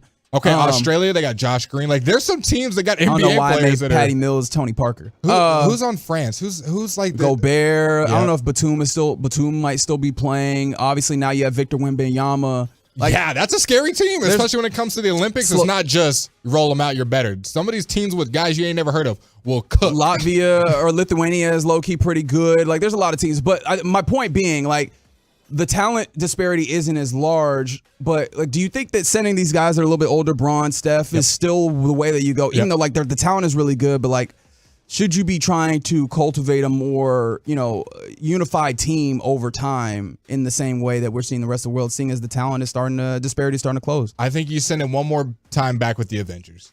I need to see the best basketball players regardless of age. I want to see LeBron. I want to see Embiid. I want to see Kevin Durant. I don't want to see Alex Caruso. I see him on this list. I don't want to see Caruso representing Team USA. I'm sorry. If I do, I will be heated. I want to see Kyrie Irving there. I don't want to see Josh Hart representing Team USA. I'm tired of like all these guys that were just thrown in because no one else wants to play. I want to see Steph Curry there. I want to see Jaylen Brown. I don't want to see Scotty Barnes and Desmond Bane and Jared Allen starting for Team USA. You just cutting a promo on dudes that you think stink. That's crazy. Like legitimate NBA dudes that are like, Team Bobby USA. Portis, like, didn't he make it last year to the FIBA? At least the FIBA, and he was getting minutes. He was a part of the FIBA World Cup. And he was getting minutes. Is that the best center we can send out there? No, but I want to see Joel Embiid dropping 45 on their head. Well, one of the things you got. Well, Joel. They have him on his list. He is now on Team USA as he had an opportunity to play for Cameroon, his native country. He had an opportunity to play for France, and ultimately he chose to play for the U.S. Yes, he will absolutely play. Don't worry about that one. Duncan Robinson's on here. Yeah. Like, am I tripping? Could he even make the second team? Like, Duncan Robinson was on the second team that went. Look, man, this is the preliminary 41. They'll go to camp. They'll narrow it down. But yeah. Everybody get cut before they get off the bus, man. All right. We didn't even get to talk about the Minnesota Timberwolves thing that we wanted to talk about. I know. We'll bring that around. We might hit that in final call, but it's to get right here on 105.3 The Fan. Coming up next, actually, before we go, I did want to shout out, and I apologize, to King Cole, Texas, who said he's been in the hospital with a newborn the past 2 days. Shout out to us for giving him something to listen to at night. No, shout out to you. Shout out to you. And shout out to Janiyah, baby girl. Brought into the world. It's right here for Janiyah. Always good to be able to be there for you guys who Tolo. It's always fun to have this communal activity in the evenings. Thanks for rocking with us here on the Get Right. Coming up next, it's time to do a little sharing time. We'll do next on The Fan. The IRS is the most powerful collection agency on earth, and if you owe back taxes, the news isn't good. The IRS is raising the interest rate it charges on unpaid taxes, and further rate hikes are expected. Most people don't know it, but the IRS adds interest charges to your tax debts daily. So if you owe the IRS today, you'll owe even more tomorrow. And it doesn't stop until you get right with the IRS. The good news is getting right can start with one phone call to Optima Tax Relief, America's #1 tax relief firm. Optima's tax professionals specialize in the Fresh Start Initiative, a powerful IRS program that can save you thousands if you qualify. In fact, the experts at Optima have resolved over $1 billion in tax debt for their clients. Call now for a free consultation. Call 800-809-5833. 800-809-5833. 800-809-5833. Optima Tax Relief. Some restrictions apply. For complete details, please visit OptimaTaxRelief.com. Jim Gaffigan here with some more Straight Talk. Let's take a moment to appreciate our sweet children, loving grandparents, and eternal soulmates. Now let's use them to save money on wireless. Because with the Straight Talk Silver Plan, you get 4 lines for just $25 a month with unlimited data and no contracts. Thanks, kids. They're finally worth it. And now get a Samsung Galaxy A14 included when you buy an extended Silver Unlimited plan. Find us at straighttalk.com. For data management practices and additional terms, visit straighttalk.com. Device offer ends 4/14/24. Online only, excludes taxes and fees. Hi there, it's Pete Thompson from the Consumer Team. This time of year, cold temps can hit out of nowhere. And if you're dealing with a furnace issue or a breakdown, I recommend you call the On-Time Experts. They'll be at your home same day, or the service and diagnostic fee is free. And you'll love the fact that their technicians are there to fix your system and not try to sell you stuff you don't need. Go to theontimeexperts.com and set your appointment time today. Theontimeexperts.com, the choice of the Consumer Team. Now, it's your time to make more money and be your own boss. Come to the Franchise Show February 3rd and 4th at Dallas Market Hall to meet with the best money-making franchises. Learn how you can open a successful business. This life-changing event is your only chance to see all the hottest money-making opportunities in one place. Find the perfect business for you at the Franchise Show, presented by the Entrepreneur's Source. February 3rd and 4th, Dallas Market Hall. Get tickets at DallasFranchiseShow.com. Are you looking to lower your car payments in the new year? Well, the good people at D&M Leasing want you to know that they've been doing just that for their clients for nearly 50 years. Save on your monthly payment, no down payment, and no payments for 60 days. You won't believe how easy the process is. Agents are standing by now. Call 972 or 817-35-LEASE today or visit them online at dmautoleasing.com. We make leasing easy at D&M. Clear the fog, folks. Best Buy Windows and Siding believes our prices should be like our windows, transparent. 0 down, 0% financing, no hidden fees, just crystal clear deals. 10 custom windows, $59.50. Free installation and a lifetime warranty included. No surprises, just straight up value. Transparent pricing means no tricks. Financing? Simple with approved credit. Call us today, 469-WINDOWS, or visit BestBuyWindowsAndSiding.com. Best Buy Windows and Siding.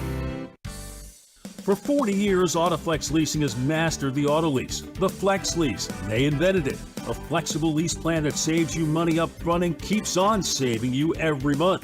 Thousands of folks just like you have been leasing their cars from Autoflex, and they keep coming back every few years. Call Autoflex today at 234-1234. Check them out online at autoflex.com. Save money, lease better at Autoflex Leasing. Autoflex Lease, oh yeah.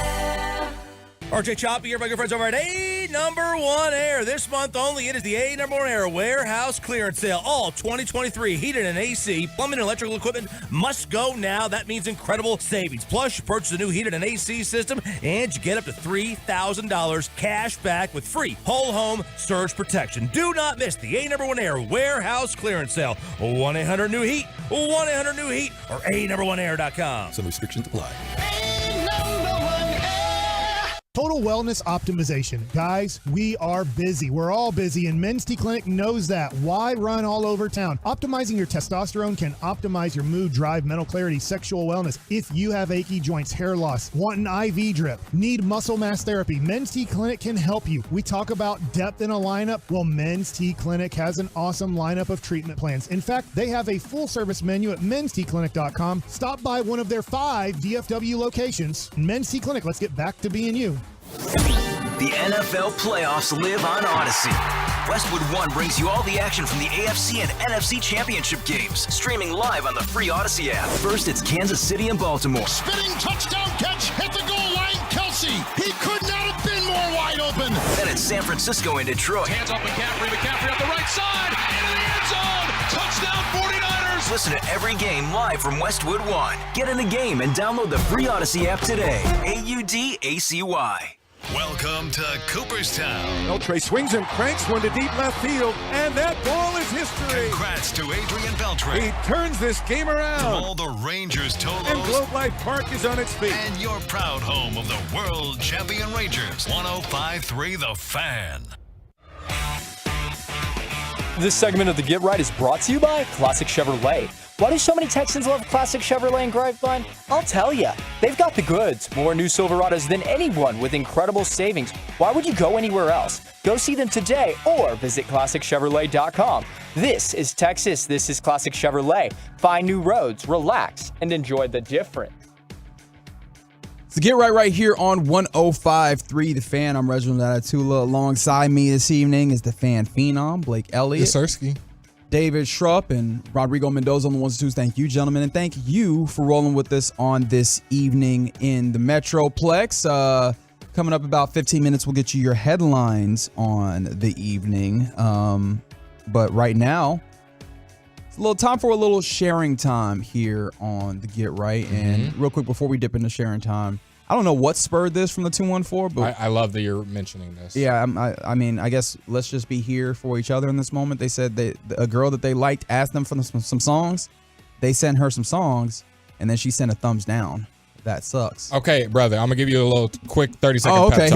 Here we go. Free game from Blake. Free game. One, the context matters. Is this someone that you're like actively dating? Is this someone you're trying to flirt with? Is this someone that is your first time texting her? That all matters. But anyways, we'll just say it's someone you're trying to flirt with and you're not with already. If she sends you a thumbs up, you got to play it smart, brother. Don't get too invested. Well, he got a thumbs down, though. He had a thumbs down. Okay. Ooh. Yeah. Okay, see, now here's where you get into your second thinking. I'm assuming she has an Instagram or Facebook. Either way.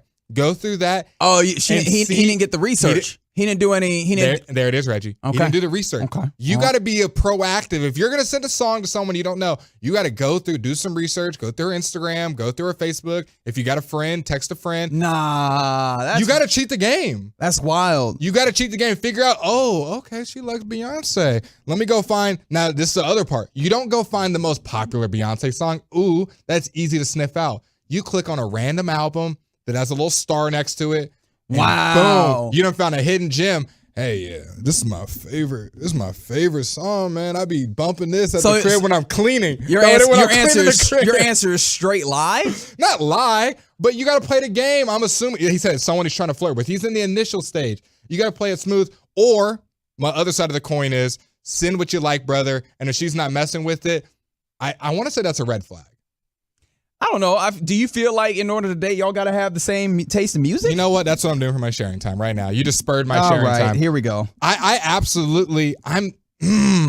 actually contemplated this in my head multiple times. I want to say music taste has to be somewhat similar. I'm not saying you got to listen to your favorite artist have to match up 5 for 5. But if, say, I like hip hop and country and pop, and the other person likes death metal and hardcore and doesn't like any of that stuff, what are we going to listen to in the car? Other than 105.3 The Fan, of course. That's right. If we're going to listen to music at the house, cleaning, whatever, what are we going to listen to? That's totally different things. When we go to a concert, you're never going to want to go to one. Music is such an integral part of my personal life where we have to be somewhat close. I'm not saying we got to be the exact same, but we got to be close. Am I tripping? Do you not have to have similar music tastes? I'm not saying the exact same, because I've noticed with girls I've dated, when they're vastly different, it makes it a little bit tougher to get along on things. I'll tell you this. What do you call it? Me and my girlfriend got together through our love of a particular artist, and so what do you call it? Like that's how we met. Like that's how we got together. So I don't think it has to be exactly the same. I didn't like country before we started dating, and I'm cool with it now. Yeah. Okay. Is there any deal breaker? Here's a good one. Is there any deal breaker genres for you that if they said this is my favorite, I listen to it every day, they would be like, Punk rock for me. Punk rock would be a deal breaker. Okay. I don't think I have a deal breaker because I can do some metal. I can go to the gym and listen to some metal. I can do R&B. Obviously, I can do country. I like country. I can do hip hop. I can do what music genre am I missing? New metal's fantastic, by the way, Blake. I just want you to know that. Yeah, like I don't know if there's any deal breakers for me personally. Okay, we got some support. We got some support, brother, for you. Hope you're listening from the 817. If she thumbs down your music, you thumbs down an opportunity for a free meal with someone who has good music taste. Hell yeah, you got to stand on business. Because I'm on two sides of the coin. If you want to really pursue this girl long term, I think you do have to have somewhat close music taste. But if it's just someone you're trying to get a meal with or whatever, she missing out. Like the music you like. Don't listen to me and go find a song on her Instagram or Facebook. Just send your music. You know what? You know what we might have missed here? If she was like, look, what was the conversation? Was it like playful? Because like I feel like also some of this is there needs to be like a mutual attempt to continue the conversation, right? Yes. Push the interactions forward. Because if she like is willing to go, nah, that sucks. Like you have to understand either like this is going to come across playful or this is just going to be context matters. What was said before, right? Is that just going to like dead the conversation? Because like it's not like you're going to go and insult something that she likes because you understand that's probably not going to foster environment that continues the playful banter and pushing this thing forward. Yeah. So maybe she was trying to tell you something. Maybe she I'm was not saying that she was. I don't have all the context, but be careful. We'd have to know the thread. Maybe you said I'm gonna play this when we hang out, and she was like, nah, I don't like that song. Maybe there's more to the story. So you just need to find how to parlay that into another way to keep the conversation going. I could spit game all day on here and tell you how to parlay, but we're not gonna do that. All right. Yeah. I don't think that we should do that in particular. What Blake, you got for us? All right. I'll go. No. The thing about it is I feel like I've spent too many sharing times talking about these bed bugs. Oh gosh. And me and my apartment decorated and you and bed bugs to people. I don't know. They either love it or they hate it. That's why I'm like, I was trying to, and the thing that stinks is I've had various things that I found very interesting, but me being a dummy, I haven't written any of them down. Mm-hmm. And so we came back around as people are telling us the music that are red flags for them. Somebody said Christian music. Somebody said opera. Okay, very good. Someone said Christian opera would mess y'all folks up. Ricky Martin. Why do you say that? You don't know who Ricky Martin is? No, I was just saying. That's kind of a random deal breaker. Just very particular, like this person in particular. I don't rock with that. And then death metal. I think it's the more hardcore ones, like soft R&B. You can kind of, even if you don't love it, it's not like it's going to be very abrasive. I think it's the abrasive music that can spin people left, right? Because you have to tie the two. If they love heavy metal, you can add 2 + 2 that they maybe do X, Y, and Z as well. Not saying it's 100% fact. I'm just saying you can connect the dots versus some girl who, I don't know, loves smooth R&B and has candles in her house. Probably a nice girl. Okay. But yeah, I'm back in the situation where got like, what was it, 2 treatments? Thought stuff was good. And again, thankfully, not on my side of where I sleep, the apartment. Other side of the apartment, though, bedbugs back. Oh. And so now we're in the place where ain't no way it's in my apartment, right? How have we done multiple treatments and there are now more? Yeah. And so the thing that I'm thinking is... How many bugs? Can we 3, 17, 75? Like 30 have been noticed. And it was fewer before. And maybe there's just more that are showing up that are coming out of their hiding places. Maybe I'm like my skin's crawling. I know, I apologize. I really do. But this is my life now that I'm living in, right? And so I'm wondering if we're in the place where I'm talking with the apartment complex like, hey, yo, I'm not sure this is my apartment. This might be one of these other ones. Y'all want to check? Yeah. And so now finally we're going to find out if, yes, from the 214, Reg about to bang on some neighbors' doors. Exactly. Except I'm making the apartment complex do it. Y'all go check on these other folks because I feel like the calls coming from inside the house, but not mine, right? I feel like the call is coming from inside the building somewhere else. Because how are we killing the bugs, but there's more of them? I feel like those bugs are coming on vacation from one of y'all other apartments. What are y'all doing over there? Anyways, that's where I'm at. You're not wrong. That just feels like a situation you want to get to the bottom of quickly. It's not something you just, I forget about it for a day, or I go do this. Like, I'm assuming every day you go home, it's kind of your first agenda. And I just want to say this. I am loving the texter that's giving us all this context with his texting music thing. He said he was trying to flirt with her. He said she was at work and wanted some tunes to relax to. I sent her some lo-fi, which is low frequency music. Is it low? I think so, low right? Fidelity? I don't remember actually. Is it low frequency, low fidelity? What is lo-fi actually? I think it's just like, does not know. I think it's just like based off of hi-fi. Yeah. Which I mean would be high fidelity. I don't know. I have no idea. I thought it was low frequency, but pretty much tunes that are very easy to listen to.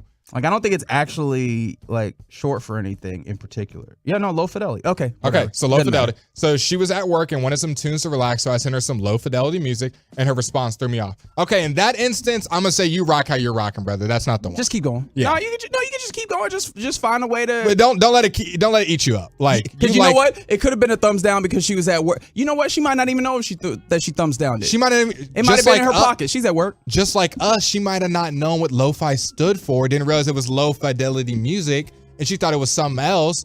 Was there an album cover that maybe threw her off? Maybe she's heard that song before and she didn't like it. I'm a big fan of lo-fi music, so I would give it a thumbs up. She obviously had a bad day at work. You were trying to, ease her day or whatever. So I think that's a W in my book. I think you just find a way to tell a joke off of it. Yes. Be like, oh, you don't like good music? Well, maybe not accusatory because you don't want to start a fight, but maybe that's why you're having a bad day at work. Wow. Because of that attitude. Wow. You're just going to throw the bomb. Don't listen to Blake now. Blake is telling you to throw a bomb on this potential relationship. And capping off our odd conversation that has popped up about whether you and a significant other can have significantly different tastes. From let's see. They're texting you about the bed bugs. Yes, and I appreciate that. I really and sincerely do. From the 254, they say them and their wife of almost 22 years.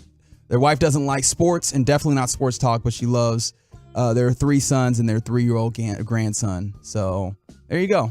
Like love can happen even if you don't exactly have the same interests. And I appreciate 469 who said, Reg, I told you these apartments won't get rid of the bed bugs. If you got them, they're definitely in another apartment or if not another building. Look, man, we gonna force them to get there. We're gonna walk them through it. And I'm not giving up just yet, but you know what? You might be right. I understand that, but we're gonna fight the good fight, and hopefully we'll prevail over the bedbug army that invaded our territory. I got you. I got a fix. Put some lo-fi music in there. They're gone. What if they like lo-fi music? You're right. Put some hi-fi music on. Okay, I don't know exactly what. Are we back to You can high frequency, the little ringing things? Oh yeah, so now I have to live with that? That's crazy. You know what I'm talking about? With I'm gonna be the one who gets moved out if I put that music on. That's what's gonna happen. They implant it and it's just like ringing noise and you can't find where it is. It's like the worst prank you can do on someone. It's like on Amazon, it's a high fidelity. I think that's what it's called. High frequency. I think that one's high frequency. Yeah, just a high frequency. And you put it in, it's like imagine that. The bed bugs are gone. Who wants to listen to that? Me neither. Right? Like I'll be gone too. Take a little 3-day vacation. I need to have somewhere to sleep. I don't know that this is a particularly productive sharing time, but it was a sharing time here on the Get Right on 105 through the. Apparently, we're just gonna have to do an ask Blake. Blake's banter. Right, because someone said on the 214 never met anyone that has as much Riz as Blake. So apparently, we might have to do some ask Blake. No Riz over here, just knowledge. Very good. It's the Get Right here on 105.3 The Fan. Coming up next as we continue the program, we get you some headlines on the evening. We'll do it next on The Fan. Sports with lots of laughs mixed in. Sean and RJ, the KNC Masterpiece, G-Bag Nation, and the Get Right. Turn it on, leave it on. 105.3 The Fan and the Odyssey app. New year, new you, right? We all head into it with the best of intentions, but so few of us really check all those boxes. Jane Slater here with the NFL Network, and may I suggest baby steps. Check one off and book your visit to the dentist. I've got Jeremy here with Kissable Dental to explain why you should call him. Well, Jane, the new year brings new benefits and a new white smile. So come on in and claim your free whitening kit today. We know your insurance, so you don't have to. I have experienced all of this, but explain this for those listening that may not understand. Well, it's like we always say, no one likes those hidden fees or out-of-pocket costs. So when you come to visit us, we make sure you're covered.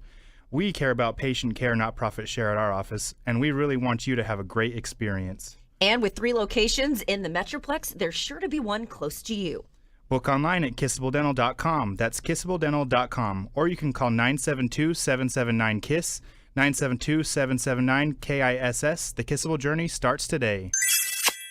Hurry into NFM and take advantage of incredible clearance savings. We pulled the overstocks, closeouts, and canceled orders out of the warehouse and filled the clearance centers with amazing furniture, flooring, appliance, and electronics bargains. It's first come, first served for these huge deals. These unprecedented markdowns are priced to move at, near, or below cost. Shop these phenomenal deals early because when they're gone, they're gone.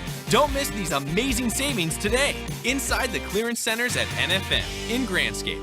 Hurtado Barbecue, the official barbecue restaurant of the world champion Texas Rangers, is your go-to for the best barbecue around. Voted top 50 barbecue in the state, Hurtado Barbecue is on the move. Hurtado specializes in premium Tex-Mex barbecue. Take it from one of our frequent VIPs. You'll never get bored or never have a bad meal at Hurtado. And a new Mansfield location coming in February. Get your proteins with Hurtado. For all your catering needs or private event needs, visit HurtadoBBQ.com. Hurtado Barbecue. When it comes to football, there's no better place to raise your team's spirits than at Specs. Specs has you covered from end zone to end zone with lower prices on all your favorite fan fuel. From beer, spirits, and wine to chips and dips. Specs is your one-stop shop to come out on top with the biggest score of the game. Because when it's football season at Specs, the fun starts here. Here's to you, cheers to savings. There's one Texas icon that does more for us than any other. A little trash barrel named Darryl. Next time you think of Texas, remember Darryl the Barrel, who's always reminding you, don't mess with Texas means don't litter. Brought to you by the Texas Department of Transportation. Winter's here, and if you've had enough of the cold drafts blowing through your old windows, bundling up in layers of clothes and blankets, and hearing the heat turn on for the 5th time this hour, then it's time to talk to the pros at Window Nation. Replacing those old windows with quality, energy-efficient ones from Window Nation is easier and more affordable than you think. Right now, through the end of the month, replace the windows in your home and pay no interest for 5 years. That's a great deal. And on top of that, Window Nation is also giving you 50% off all window styles. Our professional installation means your windows will fit right, so you won't have to worry about leaky, dirty windows and those cold drafts letting out your heat anymore. Don't wait. With 0 interest for 5 years, why not give Window Nation a look? Let us show you all the options to fit your needs and budget. It's easy. Simply call 866-90NATION or visit windownation.com to get started. Your turn it on, leave it on. Home of America's team is 105.3 The Fan. Hello, baby. KRLD FM and HD1, Dallas Fort Worth. Always live on the free Odyssey app. From our fan studios secured by DFWsecurity.com, it's time for the Get Right on 105.3 The Fan. Yes, indeed. It is the Get right here on 105.3 The Fan. My name is Reginald Atatula. His name is Blake Elliott. Yes, Sirski. Thanks for rocking with us on this Wednesday evening here in the Metroplex. Final hour of the program. And you can always get involved with the program by texting into the truckwreck.com text line, 877-881-1053. Been a lot of conversation about a lot of various things. Yep. I don't know how to recap it all.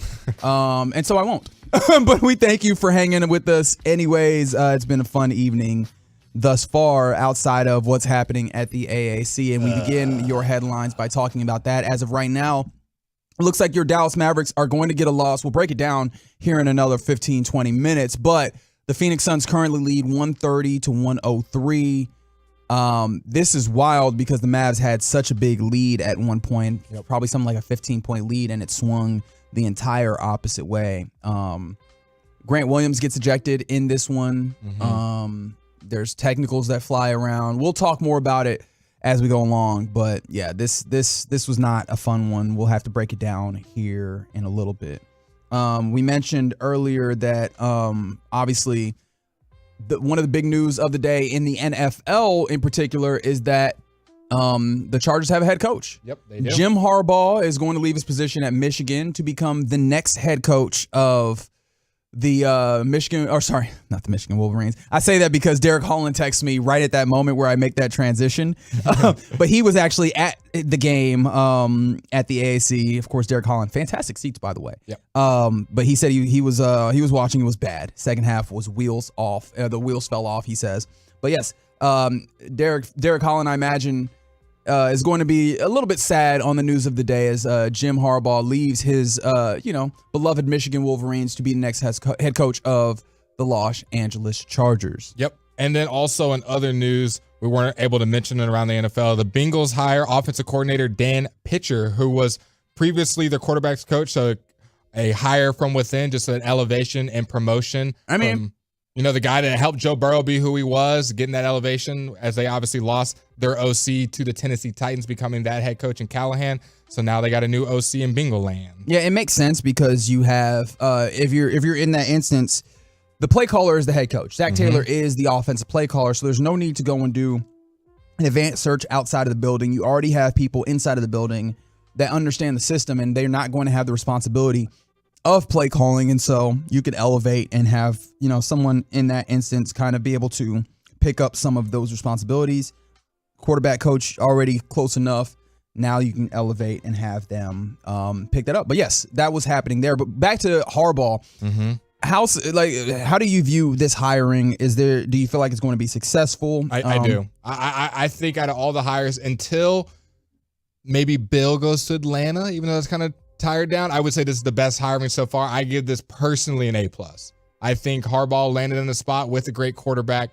I think this is one of those ones that it is a big name to a big place with a big quarterback, but I think it's going to work. I think they will be competing now. Hopefully they can restructure the roster. Might take a year or two with the cap situation they're in, but I think Jim Harbaugh and Justin Herbert are going to have a lot of success together.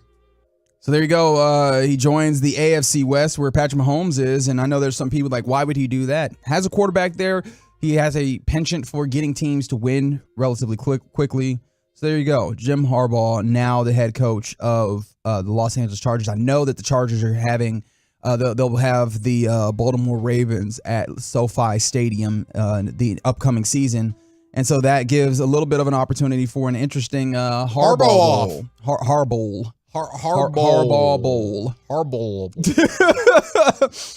Elsewhere, as we give some of the headlines on the evening, we made mention yesterday that Brian Johnson will not return as the offensive coordinator of the Eagles. He will be hiring an entirely new staff. Back-to-back years. Sirianni was he was asked about the possibility of Vic Fangio maybe being on the Eagles staff moving forward. He was a consultant on the Eagles staff in 2022. Nick Sirianni said, we'll see. He also speaks to the idea of, wanting a offensive coordinator with fresh ideas. But ultimately, the idea being Nick Sirianni will remain the head coach. Like there was a press conference earlier today. Nick Sirianni will stay the head coach of the Eagles, and they're going to try and hire a defense coordinator, hire an offensive coordinator, quote, with fresh ideas. And then also, speaking of your boy Fangio, he does end up on the, I believe, that one went through with the Eagles to them. And then also Joe Barry out in Green Bay, a guy that was on the hot seat all year, comes to Dallas, and he what would be the opposite of the hot seat? He cools it off for a game? Yeah, I don't know if that's the case. I feel like ultimately, this was a very bad defense through the course of the season. And in fact, you had some talent that did not kind of display that talent in the system, but ultimately they had a really good game against the Cowboys, which adds to the frustration of it all. You really got outcoached in that way by a coach who did not have a good circumstance there. So. But he ultimately makes way in Green Bay. They'll be looking for a defensive coordinator there as Joe Barry was let go. I was talking about the idea of Vic Fangio possibly going to the Eagles. He has the opportunity to do that because after a single season in Miami, the Dolphins and Vic Fangio agreed to part ways. Fangio, who kind of the father of a lot of the ways that a lot of systems are being played in the NFL, particularly with that kind of too high kind of shell coverage. That's become really prominent in the league, but they did not have a great season defensively. I know there was a lot of injuries, but they didn't perform all that well, and ultimately they'll decide to, after 1 year, mutually part ways. It is official over there. No longer, I would say that he has to deal with it, but now it's closer in the division. Dak Prescott, will he be able to handle the Vic Fangio defense twice a year now? Well, something to think on. So the Eagles have officially hired Vic Fangio? Is that what you're saying? I'm seeing conflicting reports. I'm seeing that they have hired him. I'm seeing that they're planning to hire him. Well, we won't say it's official yet, but I would say it's quite close. But it is not official. Adam Schefter, our boy, hasn't put out any official notes, but quite close. In other news and good news, you know what is confirmed? That boy Beltré going to Cooperstown. Yeah, we've talked about it all day. We mentioned it on this show last night. It happened just before we got on air, but just before actually Rangers Hot Stove had got on air, but maybe a few hours before, maybe about in the 5 o'clock hour. But of course, Adrián Beltré, first ballot Hall of Famer. He joins Todd Helton and Joe Mauer and Jim Leland as the 2024 class of the Baseball Hall of Fame. Love it. He was on this morning or I guess was it this in the middle of the day? Yeah. With the KNC Masterpiece, where they were able to talk to him. It was fantastic to be able to hear from the man himself. And if you could, just give me cut 5 here. KNC Masterpiece asked Beltré what it means to be amongst the all-time greats in the league. To be honest, haven't seen yet. The Chiefs get their second stop. This is Nick Bolton audio, gentlemen. Again, if you could just give me cut 5 here, guys. But yeah, we mentioned Adrián Beltré was on this station. Of course, your home of the Texas Rangers, 105.3 The Fan. But yes, like I said, he was asked by the KNC Masterpiece, what does it mean to be amongst the all-time greats? To be honest, it hasn't set in yet. But I think for me, it's like being named along those greats of the game that, players that I admire, players that are my idol. And I'm going to have the chance to be in the same podium with those guys. For me, it just says it all. I never expected to be here. But I'm humble. I'm completely honored to be called Hall of Fame and be in the same conversation with those greats of baseball. Love that boy. Yeah, Love man. that guy. One more from that interview, and this will be cut 7, David. The KNC guys asked, this will be cut 6, rather, because obviously Beltré played a lot of various places, played in Boston, played in L.A., but ultimately he ends his career here with the Texas Rangers, and they asked him, what did Texas mean to you in that last stretch of your career? Texas has meant a lot to me and my career and my family. I think, they embraced me when I got here. They make me feel comfortable. The fans, the front office, everybody just so welcoming and grateful. And I'm grateful for them because they took a risk of signing a guy that allegedly was a contract, player.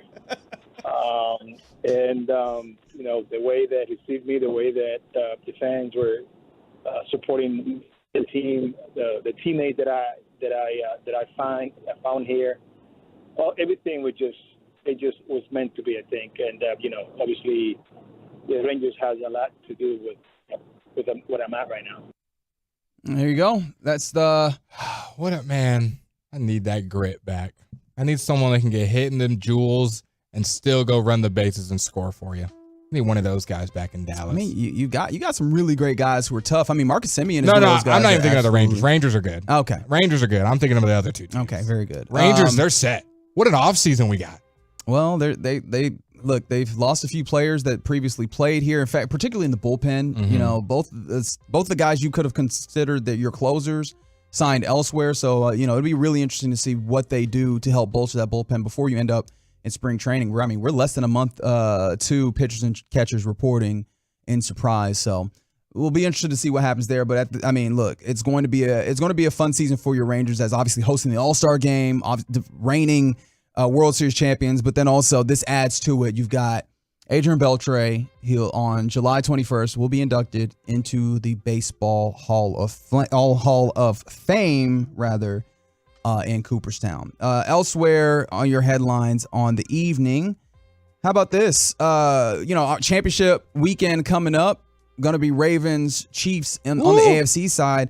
Chiefs going to have another thing that's going to make it really tough for them, as all-pro guard for the Chiefs, Joe Thuney.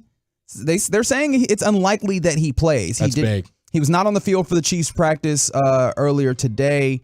And apparently a source told Adam Schefter of ESPN that he's unlikely to play on Sunday against the Ravens. I mean, this is tough because, the Ravens aren't a team that have a particular pass rusher that you go, oh, man, that guy's going to get after you. But they kind of just make it happen as a unit. Yeah. How does this change the way that you view this game?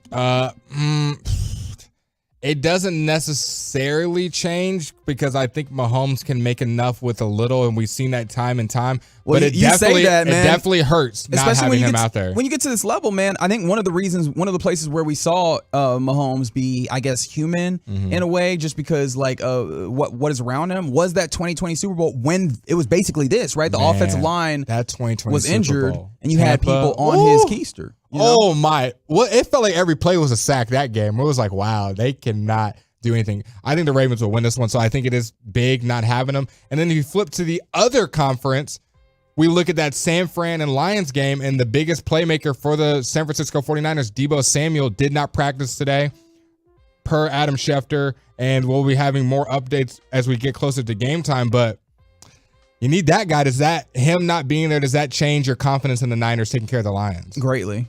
It does a lot, right? That offense, so much, there's a good chunk of that offensive playbook that is, based upon Deebo Samuel's unique skill set. I mean, we saw it against the Packers in the divisional round. They tried to get out here and put Juwan Jennings on the field to run one of those Deebo Samuel plays, and of course it went just exactly as you anticipated. Like, it's just, there's no facsimile for Deebo Samuel. So if you do not have him, it's going to give the Lions a good opportunity to get after you. And so, especially understanding that Chris McCaffrey has been kind of banged up. He hasn't looked like the world beater that he can at times. And so I'm interested to see those are going to be two big injury circumstances that you have to watch as we continue to barrel towards championship weekend here on, here in the NFL. Real quick before we go, this is something that's kind of wild that happened in soccer and relates to FC Dallas.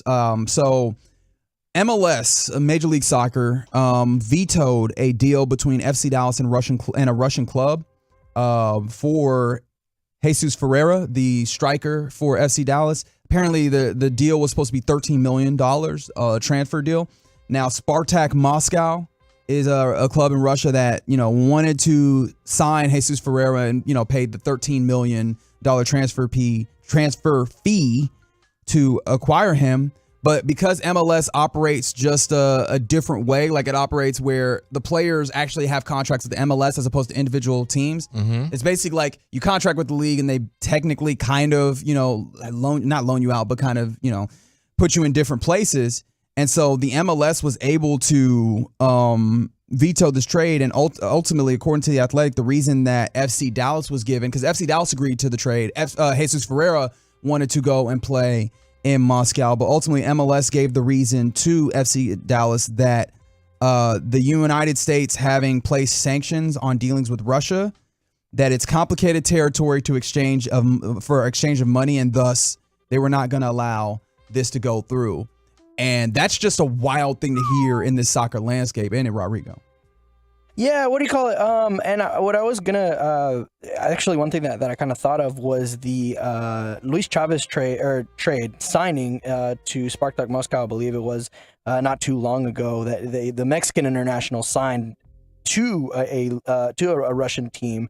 And then Mexico, I don't know what their whole political situation is right now with Russia, but it definitely doesn't look well doesn't look good for future transfers going out there to Russia. Yeah, and I mean, just on a basic standpoint, I know that there's a lot of FC Dallas fans that are like, good, we don't want to see more talent leave, but that's a huge opportunity to sell, and especially when you have the player himself wanting to have that opportunity to go off into Europe and, play at a different level. Although I'm not going to talk about Russia as like a super high level, but at a different level. And I know the club almost operates like a, kind of a development side in a way. And that's not necessarily a bad thing. You see a place like Borussia Dortmund operate like a development side, but still also play at a high level.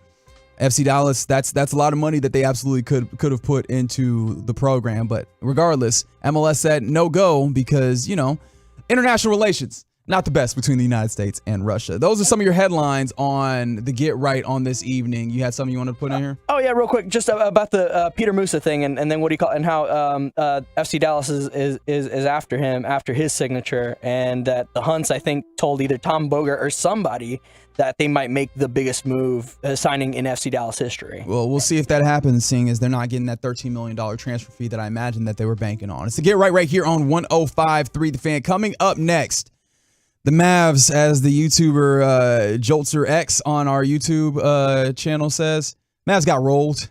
Let's break it down. We'll do it next on The Fan. We have you covered, Stars fans, with exclusive content from two-time Stanley Cup champion Greg Ludwig and NHL reporter Sean Shapiro. It's Spits and Suds, 3 times weekly on the Odyssey app or wherever your favorite podcasts are found. Hey everyone, gather round. It's time for corny jokes about passing the torch. The team at Kirian's Welding was fused together solid. Thanks for all the late nights and early shifts. But double retirements mean the crew must bond with some certified new hires. You've both gone the extra millimeter. Indeed can help them hire great people fast. I need Indeed. Indeed you do. Our hiring platform instantly connects you with quality candidates, and you can schedule and conduct virtual interviews right from the Indeed dashboard. Visit Indeed.com/credit and get $75 towards your first sponsored job. Terms and conditions apply. At Charmin, we heard you shouldn't talk about going to the bathroom in public, so we decided to sing about it. When you're rolling Charmin Ultra Soft on the potty, this is more, so roll it back, everybody. Charmin's irresistibly soft and hella nice. The grip is always soft. It's our party vibe. Everybody wanna touch the sky. Charmin Ultra Soft is irresistibly soft and more absorbent, so you can use less. Enjoy the go with Charmin. It's the East-West Shrine Bowl, college football's all-star showcase, returning to Texas. Thursday, February 1st, 2024 at the Ford Center at the Star. Visit shrinebowl.com for tickets as low as $20. East-West Shrine Bowl. This is Sean Trafe here with Jeff Jr., owner of Trajan Wealth, talking about 401ks. I've always heard that 401ks were great, but you're telling me something different? Well, 401ks are great when you're employed there. However, if you're no longer employed, you probably don't want to keep that 401k with your old employer, and you probably don't want to roll that old 401k into your new employer's plan. Really? Why is that? Well, most 401ks have limited investment options and can cost you thousands of dollars more in fees. And that's true even if you roll it over into your new employer's 401k. You also lose a lot of control by leaving your 401k with your old employer. If the company sells or merges, they often freeze it. Now that is great insight. If you have a 401k with an old employer, stop what you're doing and call Trajan Wealth. 469-579-3500. That's 469-579-3500. Advisory services offered through Trajan Wealth LLC, an SEC-registered investment advisor, paid advertisement. Ring in the new year with the ultimate timeless gift, a diamond from Diamonds Direct.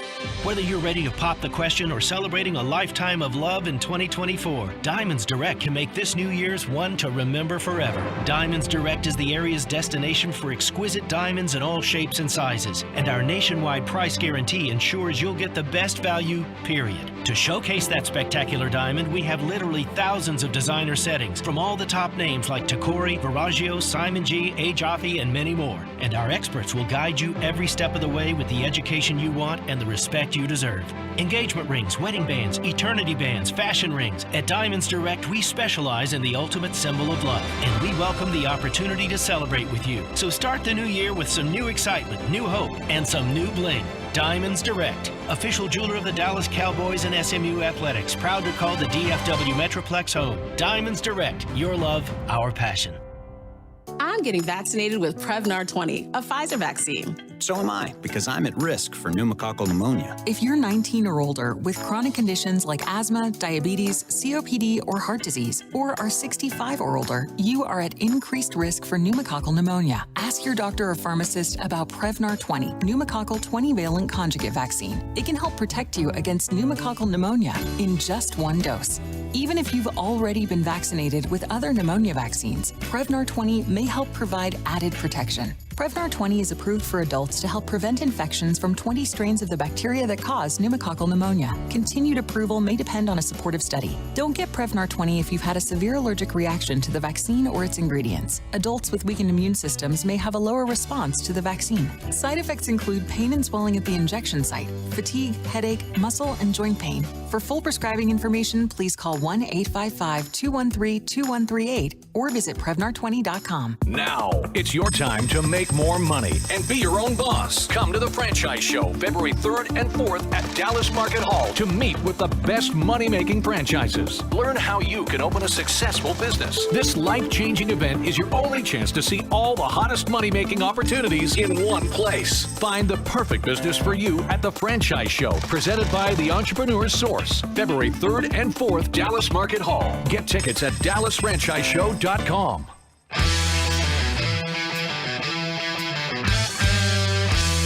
Get right here on 105.3 The Fan. Reginald Attitula here with you alongside the Fan Phenom, Blake Elliott. Yes, Sirski. Thanks for rocking with us on a Wednesday evening in the Metroplex.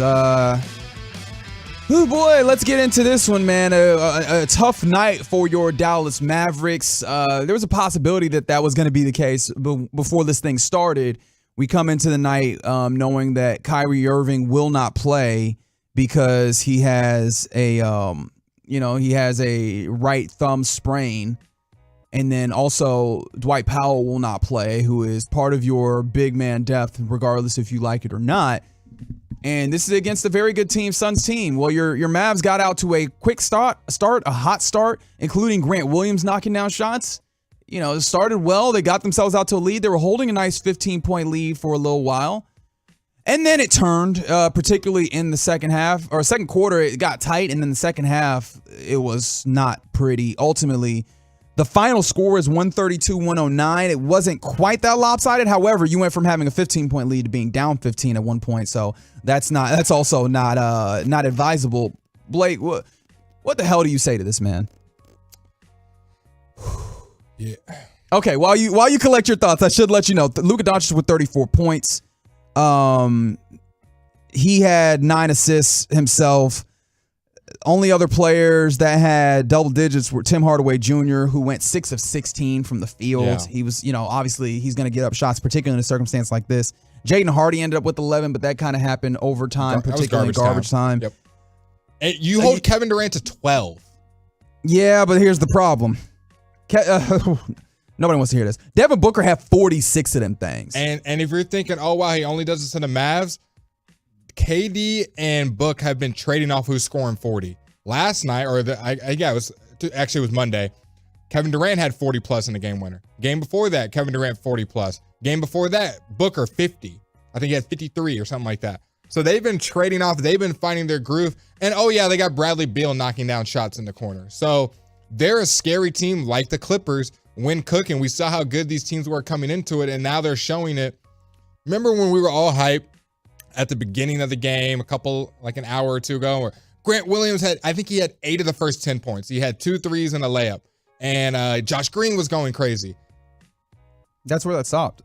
That's literally where it stopped. We're not emphasizing. For those guys. Grant Williams finished with 8 points. Now he gets ejected in this game. He does get ejected, I think, third quarter. Yeah, a couple of technicals get him out of there. He still logged, he only logged 11 minutes. So look at his plus minus. It's going to be a plus 5, 11 minutes, a rebound, an assist, and 8 points, and had some gritty fouls. So I'm not going to put this one on Grant. But Derrick Jones Jr.'s struggles continue. A minus 15, 6 points, 0 for 3 from 3. Derek Lively, he gave you 8. But I need more than 2 rebounds from Derek Lively. I'm sorry, baby. I need more than 2 rebounds. Well, what was evident was the size that the Suns have, even if they're, Yusuf Nurkic is a solid NBA big. Yep. He's not an incredible NBA big, but you have him. And then you have a guy in Kevin Durant who has some size, who can, you saw him kind of sinking into the paint and utilizing some of that length to make it tough on the Mavs. And then on top of that, man, the impact defensively that Bradley Beal has had, I owe him some apologies personally because, he played with those unserious Wizards for a long time. He has some defensive prowess, and you saw the ways in which, but look, all those things aside, right? We can talk about those portions of it, and there was definitely those portions of it where they were able to blitz Luka and they were able to, get mistakes out of them. One of the things that was tough was and a lot of people have said this. We've seen this on the text line. I've seen this from individuals, friends that were at the game, friends that were covering the game.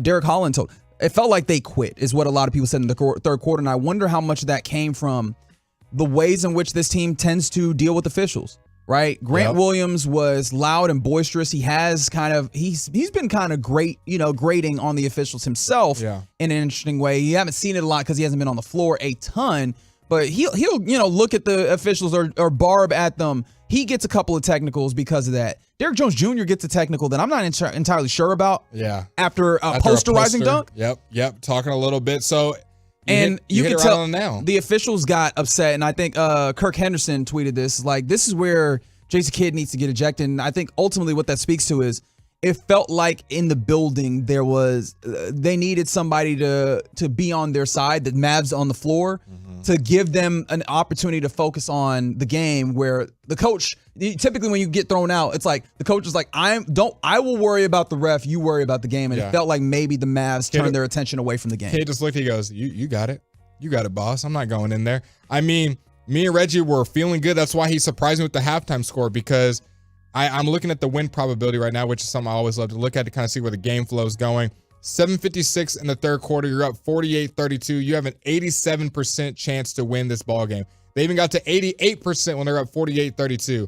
And by the end, right at half, it decreases to 50.9 as they're up by 1 point. And literally after that, they get boat raced. They're outscored 43-20 in the third. And they made it better because at one point it was like 27-3. And Grant Afset put out a great little tweet. The Mavs were up 48-32 at the 8:06 mark of the second quarter.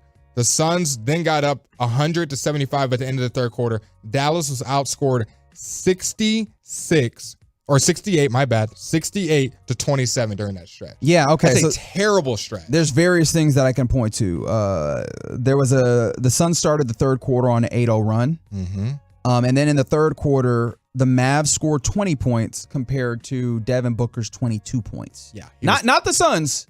Yeah, Devin Booker's, right? Like, you can tell they lost the rope in the third quarter, and this one you might need to lay in some ways at Jason Kidd's feet. Now, this is a tough team that you're playing against. A loss is not anything to, like, losing to the Suns is not a terrible thing. Now, obviously, you want to beat the Suns, particularly because Devin Booker's over there and the history that you have. But losing to the Suns is not anything to scoff at. Losing to the Suns like that, when you had the lead, it's not, you've shown you can do it. And I think one of the things that many people who cover this Mavs team said was like, look, man, it felt like this was where your head coach probably needs to help your team stay in the game. And look, the idea of like you yelling and screaming at the refs, it sounds nonsense, but there is something to be said for when the team feels like it's us against the refs and the other team.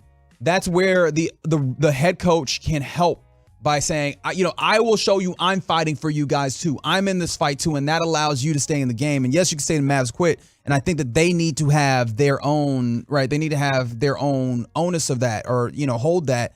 Jason Kidd, this is where you need to be able to make some level of distinction, right? Like, I think you need to be able to help your team stay in this game, and I think this is a failure on all fronts. I just kind of have a blank look because I am not kidding and emphasizing just for you guys.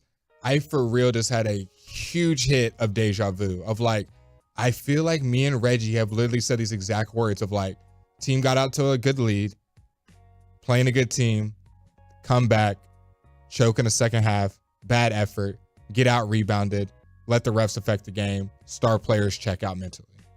I'm like, I literally feel like we've said this exact same thing. I'm like, oh my gosh, has this happened before? Yes, it has. The ceiling for this team, I am not just being a homer. The ceiling for this team is, I think, a second or third round team. They have the capability. They got the scores. They can score with the best of them.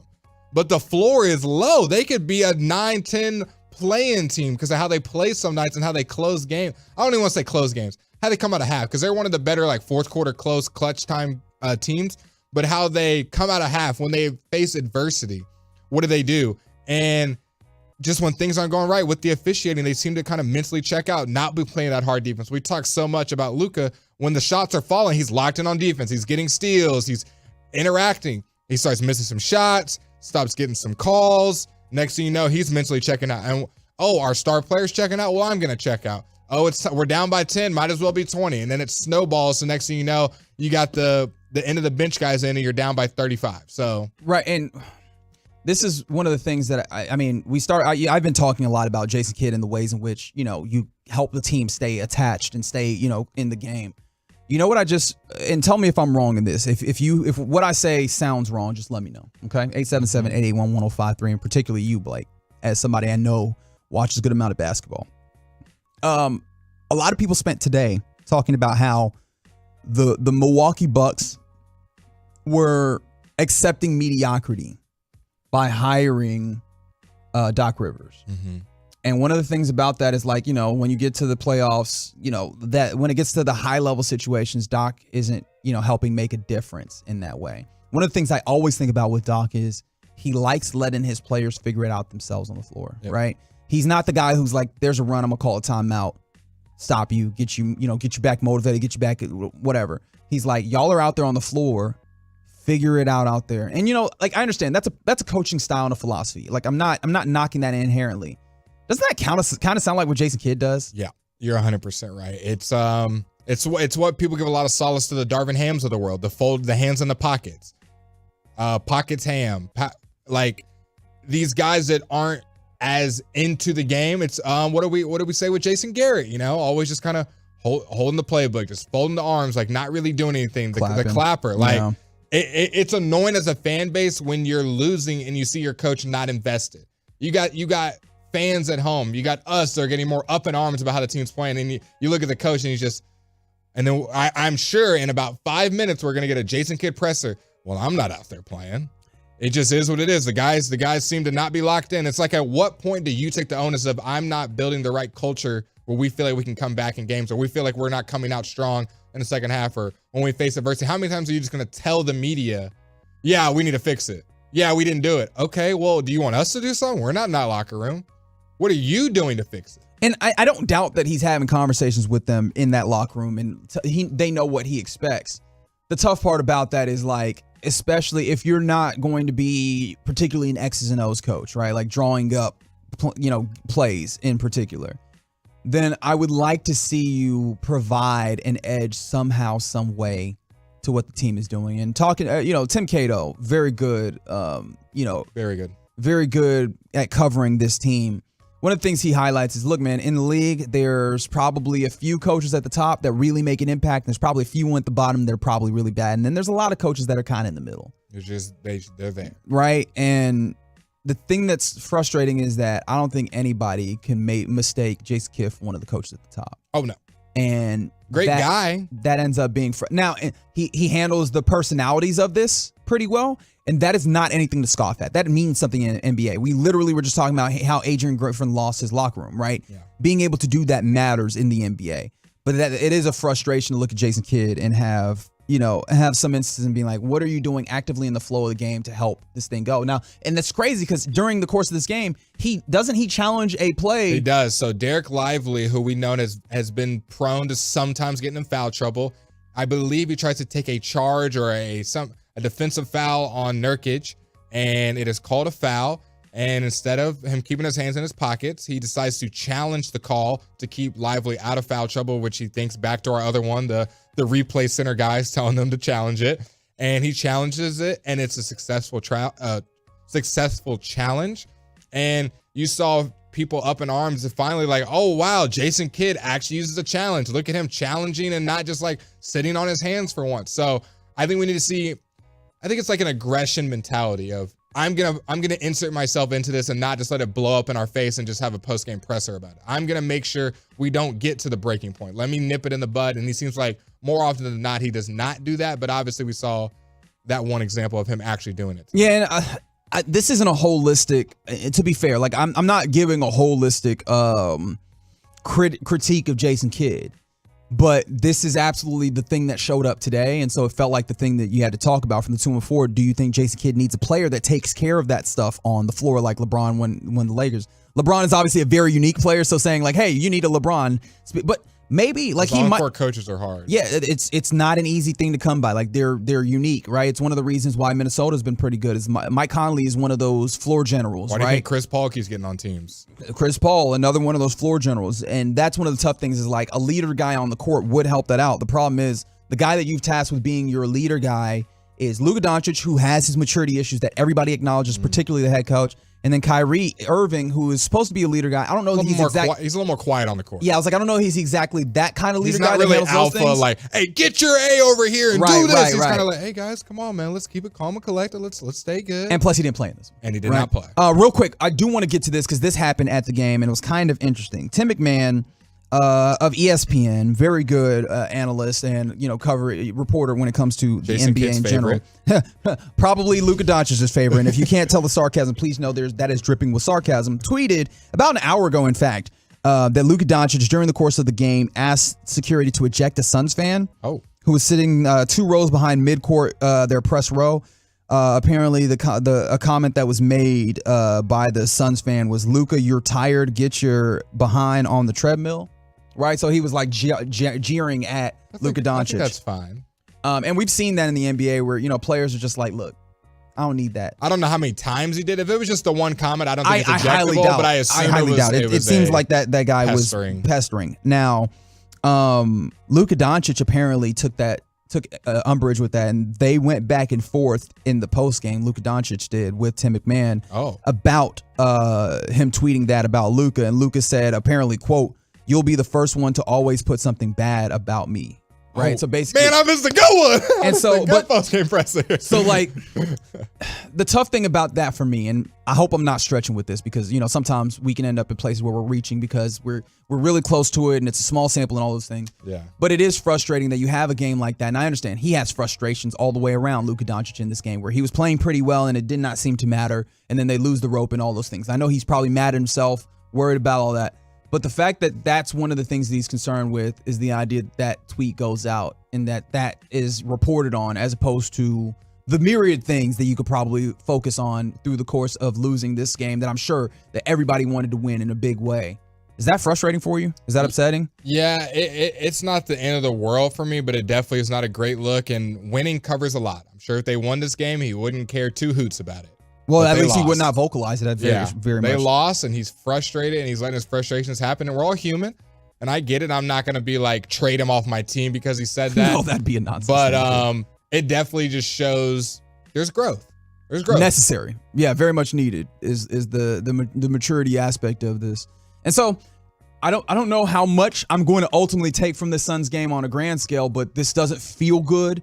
And there's definitely some things that are making me look a little closer at this team and really have some concerns from the 2-4. I guess this is a way to add a little levity. I blame Jaylen Brown. Yeah, he hurt his confidence. Jaylen Brown was... And not having Dwight out there. You got to have your energy guy out there. If we'd had him, we'd have been fine. Are you being serious? Right? I honestly can't even tell it. Okay, there we go. He's joking. All right, it's the Get right here on 105.3 The Fan. Again, we didn't talk very much about the X's and O's of this, but final score 132-109 in favor of the Phoenix Suns. Devin Booker drops 46. Luka Doncic leads your scores, 34 points, 9 assists, 8 rebounds. Nobody else really does very much of note. Grant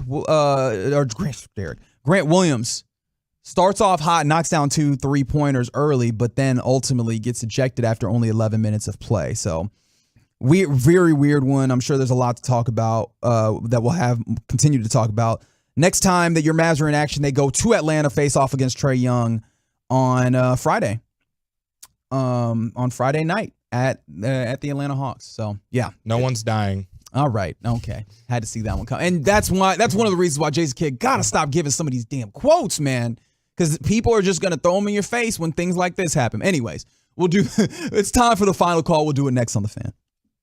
Coming up Thursday morning on Sean and RJ, can the Mavs continue to own Phoenix? Plus the payload at 6:40. It's a Thursday morning on The Fan. The IRS finally caught up with Louie. I hadn't paid my taxes in 8 years. I owe the IRS a lot of money. Louie was in deep trouble. We're going to take your house, put a lien on your bank account, garnish your pay. They don't care. They're going to take your paycheck. Louie found out about Optima Tax Relief, the leading tax resolution firm. A+ rated by the Better Business Bureau, they've resolved over $1 billion for their clients. Optima Tax, they help me. They calm me down. They make me feel comfortable, and I trust them. Louie has a lot to be thankful for. I don't owe the IRS anymore, and I'm able to live a comfortable life, a lot better life. It was because of Optima Tax. For tax help you can trust, call Optima now for a free consultation. Take it from Louie. If you owe the IRS, don't go it alone.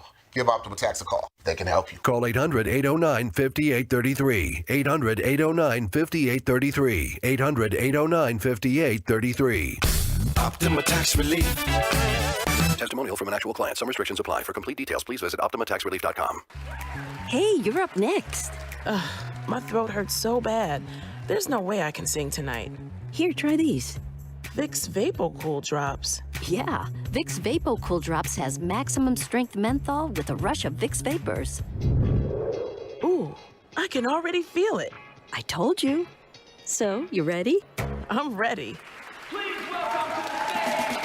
Vaporize sore throat pain fast with Vicks VapoCool Drops. Hey everyone, gather round. It's time for corny jokes about passing the torch. The team at Kirian's Welding was fused together solid. Thanks for all the late nights and early shifts. But double retirements mean the crew must bond with some certified new hires. You've both gone the extra millimeter. Indeed can help them hire great people fast. I need Indeed. Indeed you do. Our hiring platform instantly connects you with quality candidates, and you can schedule and conduct virtual interviews right from the Indeed dashboard. Visit Indeed.com/credit and get $75 towards your first sponsored job. Terms and conditions apply. At Charmin, we heard you shouldn't talk about going to the bathroom in public, so we decided to sing about it. When you're rolling Charmin ultra soft on the party, this is more, so roll it back, everybody. Charmin's irresistibly soft and hella nice. The grip is always soft. It's our party vibe. So when drinks feel fast, everybody wanna touch the sky.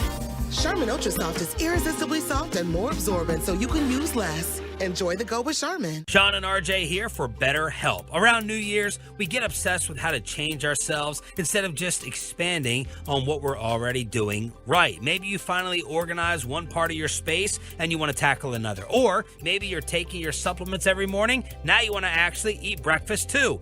Therapy helps you find your strengths so you can ditch the extreme resolutions and make changes that really stick. If you're thinking of starting therapy, give BetterHelp a try. It's entirely online, designed to be convenient, flexible, and suited to your schedule.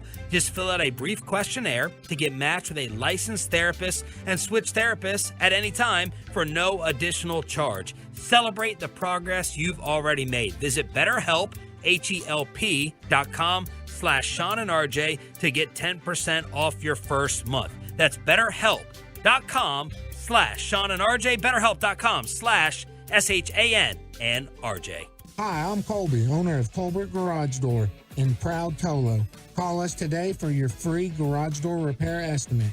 469-909-0956 or visit colbertgaragedoor.com. It's time to warm up that scoreboard and get ready to bring home the win with Specs. Specs has you covered with lower prices on all your favorite fan fuel. From craft beer, rare spirits, and world-class wine to chips, dips, and gourmet finer foods. And with same-day delivery when you order online or through the app, Specs is your MVP for the biggest score of the game. At Specs, the fun starts here. Here's to you, cheers to savings. I occasionally have nerve discomfort in my hands, so the things I love to do Let's play something, Grandma. became difficult as I got older. If you have occasional stabbing and burning in your hands and feet, try Nervive Nerve Relief. Nervive's clinically studied dose of alpha-lipoic acid reduces occasional nerve discomfort in as little as 7 days with continued daily use. Say yes to healthy nerves with Nervive Nerve Relief. These statements have not been evaluated by the Food and Drug Administration. This product is not intended to diagnose, treat, cure, or prevent any disease. eBay Motors is here for the ride. 120,000 miles of night drives, daily commutes, and who knows how many. Are we there yet? Through countless fixes, elbow grease, and a new radiator, you kept your ride alive. With eBay Motors, you have over 122 million parts to keep it running. And with eBay Guaranteed Fit, they'll be the perfect fit every time. Plus, at these prices, well, we're burning rubber, not cash. Keep your ride or die alive at ebaymotors.com. Eligible items only. Exclusions apply. Talk has the power to save lives. Join us for an intimate conversation on grief, loss, and suicide. I'm Listening, Talk Away to the Dark. Odyssey and the American Foundation for Suicide Prevention have created a limited series that will help us all to better understand the power of talk, help, and healing in a safe and respectful way. For the full show and more stories like this, download the I'm Listening Talk Away the Dark podcast on the Odyssey app or visit imlistening.org. Listen this Sunday morning at 6, all part of the Better Living Public Affairs Show on 105.3 The Fan. This segment of the Get Right is brought to you by Classic Chevrolet. Why do so many Texans love Classic Chevrolet and Grapevine? They've got the goods, more new Silverados than anyone with incredible savings. Why would you go anywhere else? Go see them today or visit ClassicChevrolet.com. This is Texas. This is Classic Chevrolet. Make sure to find new roads, relax, and enjoy the difference. So Get Right here on 105.3 The Fan. I'm Reginald Atatula, joined by the fan phenom, Blake Elliott. Yes, sir, Ski. Thanks for rolling with us on this Wednesday evening in the Metroplex. It's been a interesting one. We've tried to have a lot of fun on this program. Blake giving advice to helping people, as the children say, do the Riz. Yep. I know that's not what they say, but that was kind of the joke. Various other things what we learned from the Final Four in the NFL, who has the best organization and organizational culture and all these things. But ultimately, the Mavs getting rolled by the Phoenix Suns is going to be. No one's dying. Yeah. All right. Perfect. Thanks Jason Kidd. Is ultimately going to be the thing that kind of sours the evening. But let's take that sour and make it fun as we're in the final call here on 105.3 The Fan and the Get Right.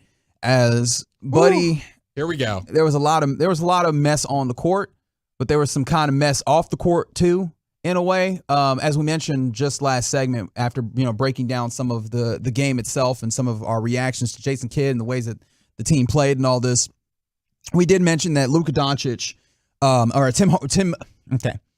Hardaway, Tim McMahon, a lot of Tims. Yep, a lot of Tims. Don't call him Timmy. Tim McMahon. Reported on Twitter, he tweeted the fact that a Suns fan was sitting relatively close to the court, I think a couple rows back, and apparently yelled something at Luka, seemingly yelling something to insinuate that Luka's fat or whatever. I'll read you it even verbatim because I think Luka's a little mad about how it was phrased. Okay, this is Tim verbatim on his tweet. Luka asked security to eject the Suns fan who was sitting 2 rows behind midcourt press row. The comment that the fan made that drew Doncic wrath, in quotes, Luka, you're tired, get your A on the treadmill. So that was the tweet that was put out, and there's a video of a Suns fan leaving his seat, and then we got some pursuing after. And buddy, Luka Doncic apparently seen that tweet, and he took umbrage with it. You know what I'm going to do for you fine folks, seeing as this video has made its way around the internet. Very quickly. I'm not going to make you get up and, open up your Twitter and look for the. No. I'm not doing that for you. I'm not even going to retweet it and tell you to go to my Twitter account. No, sir. For you, my friends, we will play the audio directly. This is Luka Doncic to Tim McMahon getting after it, boy. Luka, in your viewpoint, what happened from probably the point of the third quarter, you guys were up by 16 to essentially getting outscored by 30-something points in the next 13 minutes? It was our defense. I think, I think Book went off. He couldn't miss. He destroyed us. I think it was our defense. Luka, what were you frustrated about at the end of the second quarter when you got that tactical? This is Tim. I know. I saw you when you said about the fan, He was like, that was not bump that question. That was not the only thing he said. But I knew you would be the first one to point out something like that. I'm not going to say what he said, but I knew you were going to be the first one to put out something like that. So I just saw it, man. It's just funny. You always seem to be the first one to put some bad stuff about me. First of all, 99% of the stuff I've written about you has been good. I don't know. I was sitting 2 rows behind us. All right, so it was the only thing that time he said something, the only thing? That was what you reacted to. Yeah, I was hearing the whole first half, right? Oh, you didn't hear anything? Oh. He was definitely hollering. Okay, there we go. But you put out something that was just the only thing. But what was the final straw? What was the issue? What was the thing that... It's not the issue. I'm just seeing you seems to be the first one to always put something bad about me. Several of us actually tweeted that. It's fine. It's all over. Why did you ask for the fan to be ejected? Because he was cursing me the whole first half, too. Why didn't you ask for him to be ejected in the first half, then? Because I never would eject a fan. They pay for tickets, but I had enough, It's a little bit of frustration. You turned your head and looked over at him after he said that. That's what we saw. Yeah, that's fine. Be the bad guy in the media, right? It's all right. You feel like you were fairly portrayed to the media? No. Woo! Wait, Who is that on the back end trying to jump in? I believe that's Brad Townsend. He's trying to get a question in as best as he can. Although once he does get in there, he does kind of, I don't know if defend is the right word, but he does kind of like, in a way, back up what Tim is saying, where it's like, I mean, we kind of heard that. That's what we heard from where we were. Yeah. Got real spicy. Oh man, for the 214, Blake missed out. Could have been in the back going, dang, I wouldn't take that. That would have been me. I was there for the first fiasco. You was gonna escalate it with Tim and Jason Kidd when he said that he writes his negative pieces. If I'd have been this one for Luka and him, I'd have been like, Tim, you gonna let him do you like that? Because Tim doesn't need any level of. Tim does not care. Tim didn't need any level of hype man there. He was getting after like, okay, but like what did he say though? He said, first of all, Tim was like, no, you're not about to do me, right? Like this is not gonna happen like that. Yeah, man, Luke. Just not a great look after this embarrassing loss. Now we got the Grant Williams ejection. It's like all this. You would want a W out of this, but it's like I don't want to say the sky is falling, and it's not that far gone, but it's just like it just doesn't look great. And Luka ultimately admits, like, some frustration that got him. That's well, at least I got a little bit of entertainment out of that. Mm-hmm. It was kind of funny because it did seem like somebody was like, hey, I would like to get a question in because I can kind of see where this is going. Yeah. And the end of this very much looks like the end of a Monopoly game where everybody just decides, well, we're done now, right? Yep, like we're done. Have you ever played a Monopoly game that hasn't ended with somebody just like throwing the board in the air? It's like, what are we doing? Right. And so this looked like one of those press conferences where somebody was just going to get up and leave. And then there's a whole bunch of reporters like, I didn't get my quotes for my story tonight. I'm cooked. You just got to talk about Tim. You just got to reword that in your best words to make it interesting about Tim, I guess. Real quick before we go. Yeah. All right. Real quick before we go, let's add a little bit more levity to it. Not Mavs related. Thank you. Isaiah Pacheco will be playing running back for the Chiefs in the AFC Championship game. This is cut 3. And a lot of people have made jokes. You yourself, Blake, has made jokes about the way that Isaiah Pacheco runs. Yes. I think there's a deeper reason behind that. Okay. Well, we'll see if we can get some of that real quick, but apparently he has heard all the things that y'all have said about the way that he runs, and he thinks that some of them might be a little funny. A lot of people have said your running style, that you fight the grass, and there's been a lot of... What? Which one have you seen that you say, hey, yeah, I think you're right on with that running style of mine? I'll say the funniest one that I thought was, they said I run like I bite people. Like, I ain't no zombie. Like, that was crazy. Like, so that was one of the funniest ones. You said I run like I bite the ground, bite the grass, and that's crazy. So yeah, I love Pacheco. Is there not a running back you would love to have on your team? Like, he's not the best running back in the game, but he is so fun to watch. Yeah, that's it for us tonight. We'll catch you tomorrow evening. It'll be me and CA, but until then, y'all be easy. Peace. Shut up, my mom. Thanks to our Tolos. Those are our listeners who turn it on, leave it on. We're here for you all day on 105.3 The Fan and on our Odyssey app. Winter's here, and if you've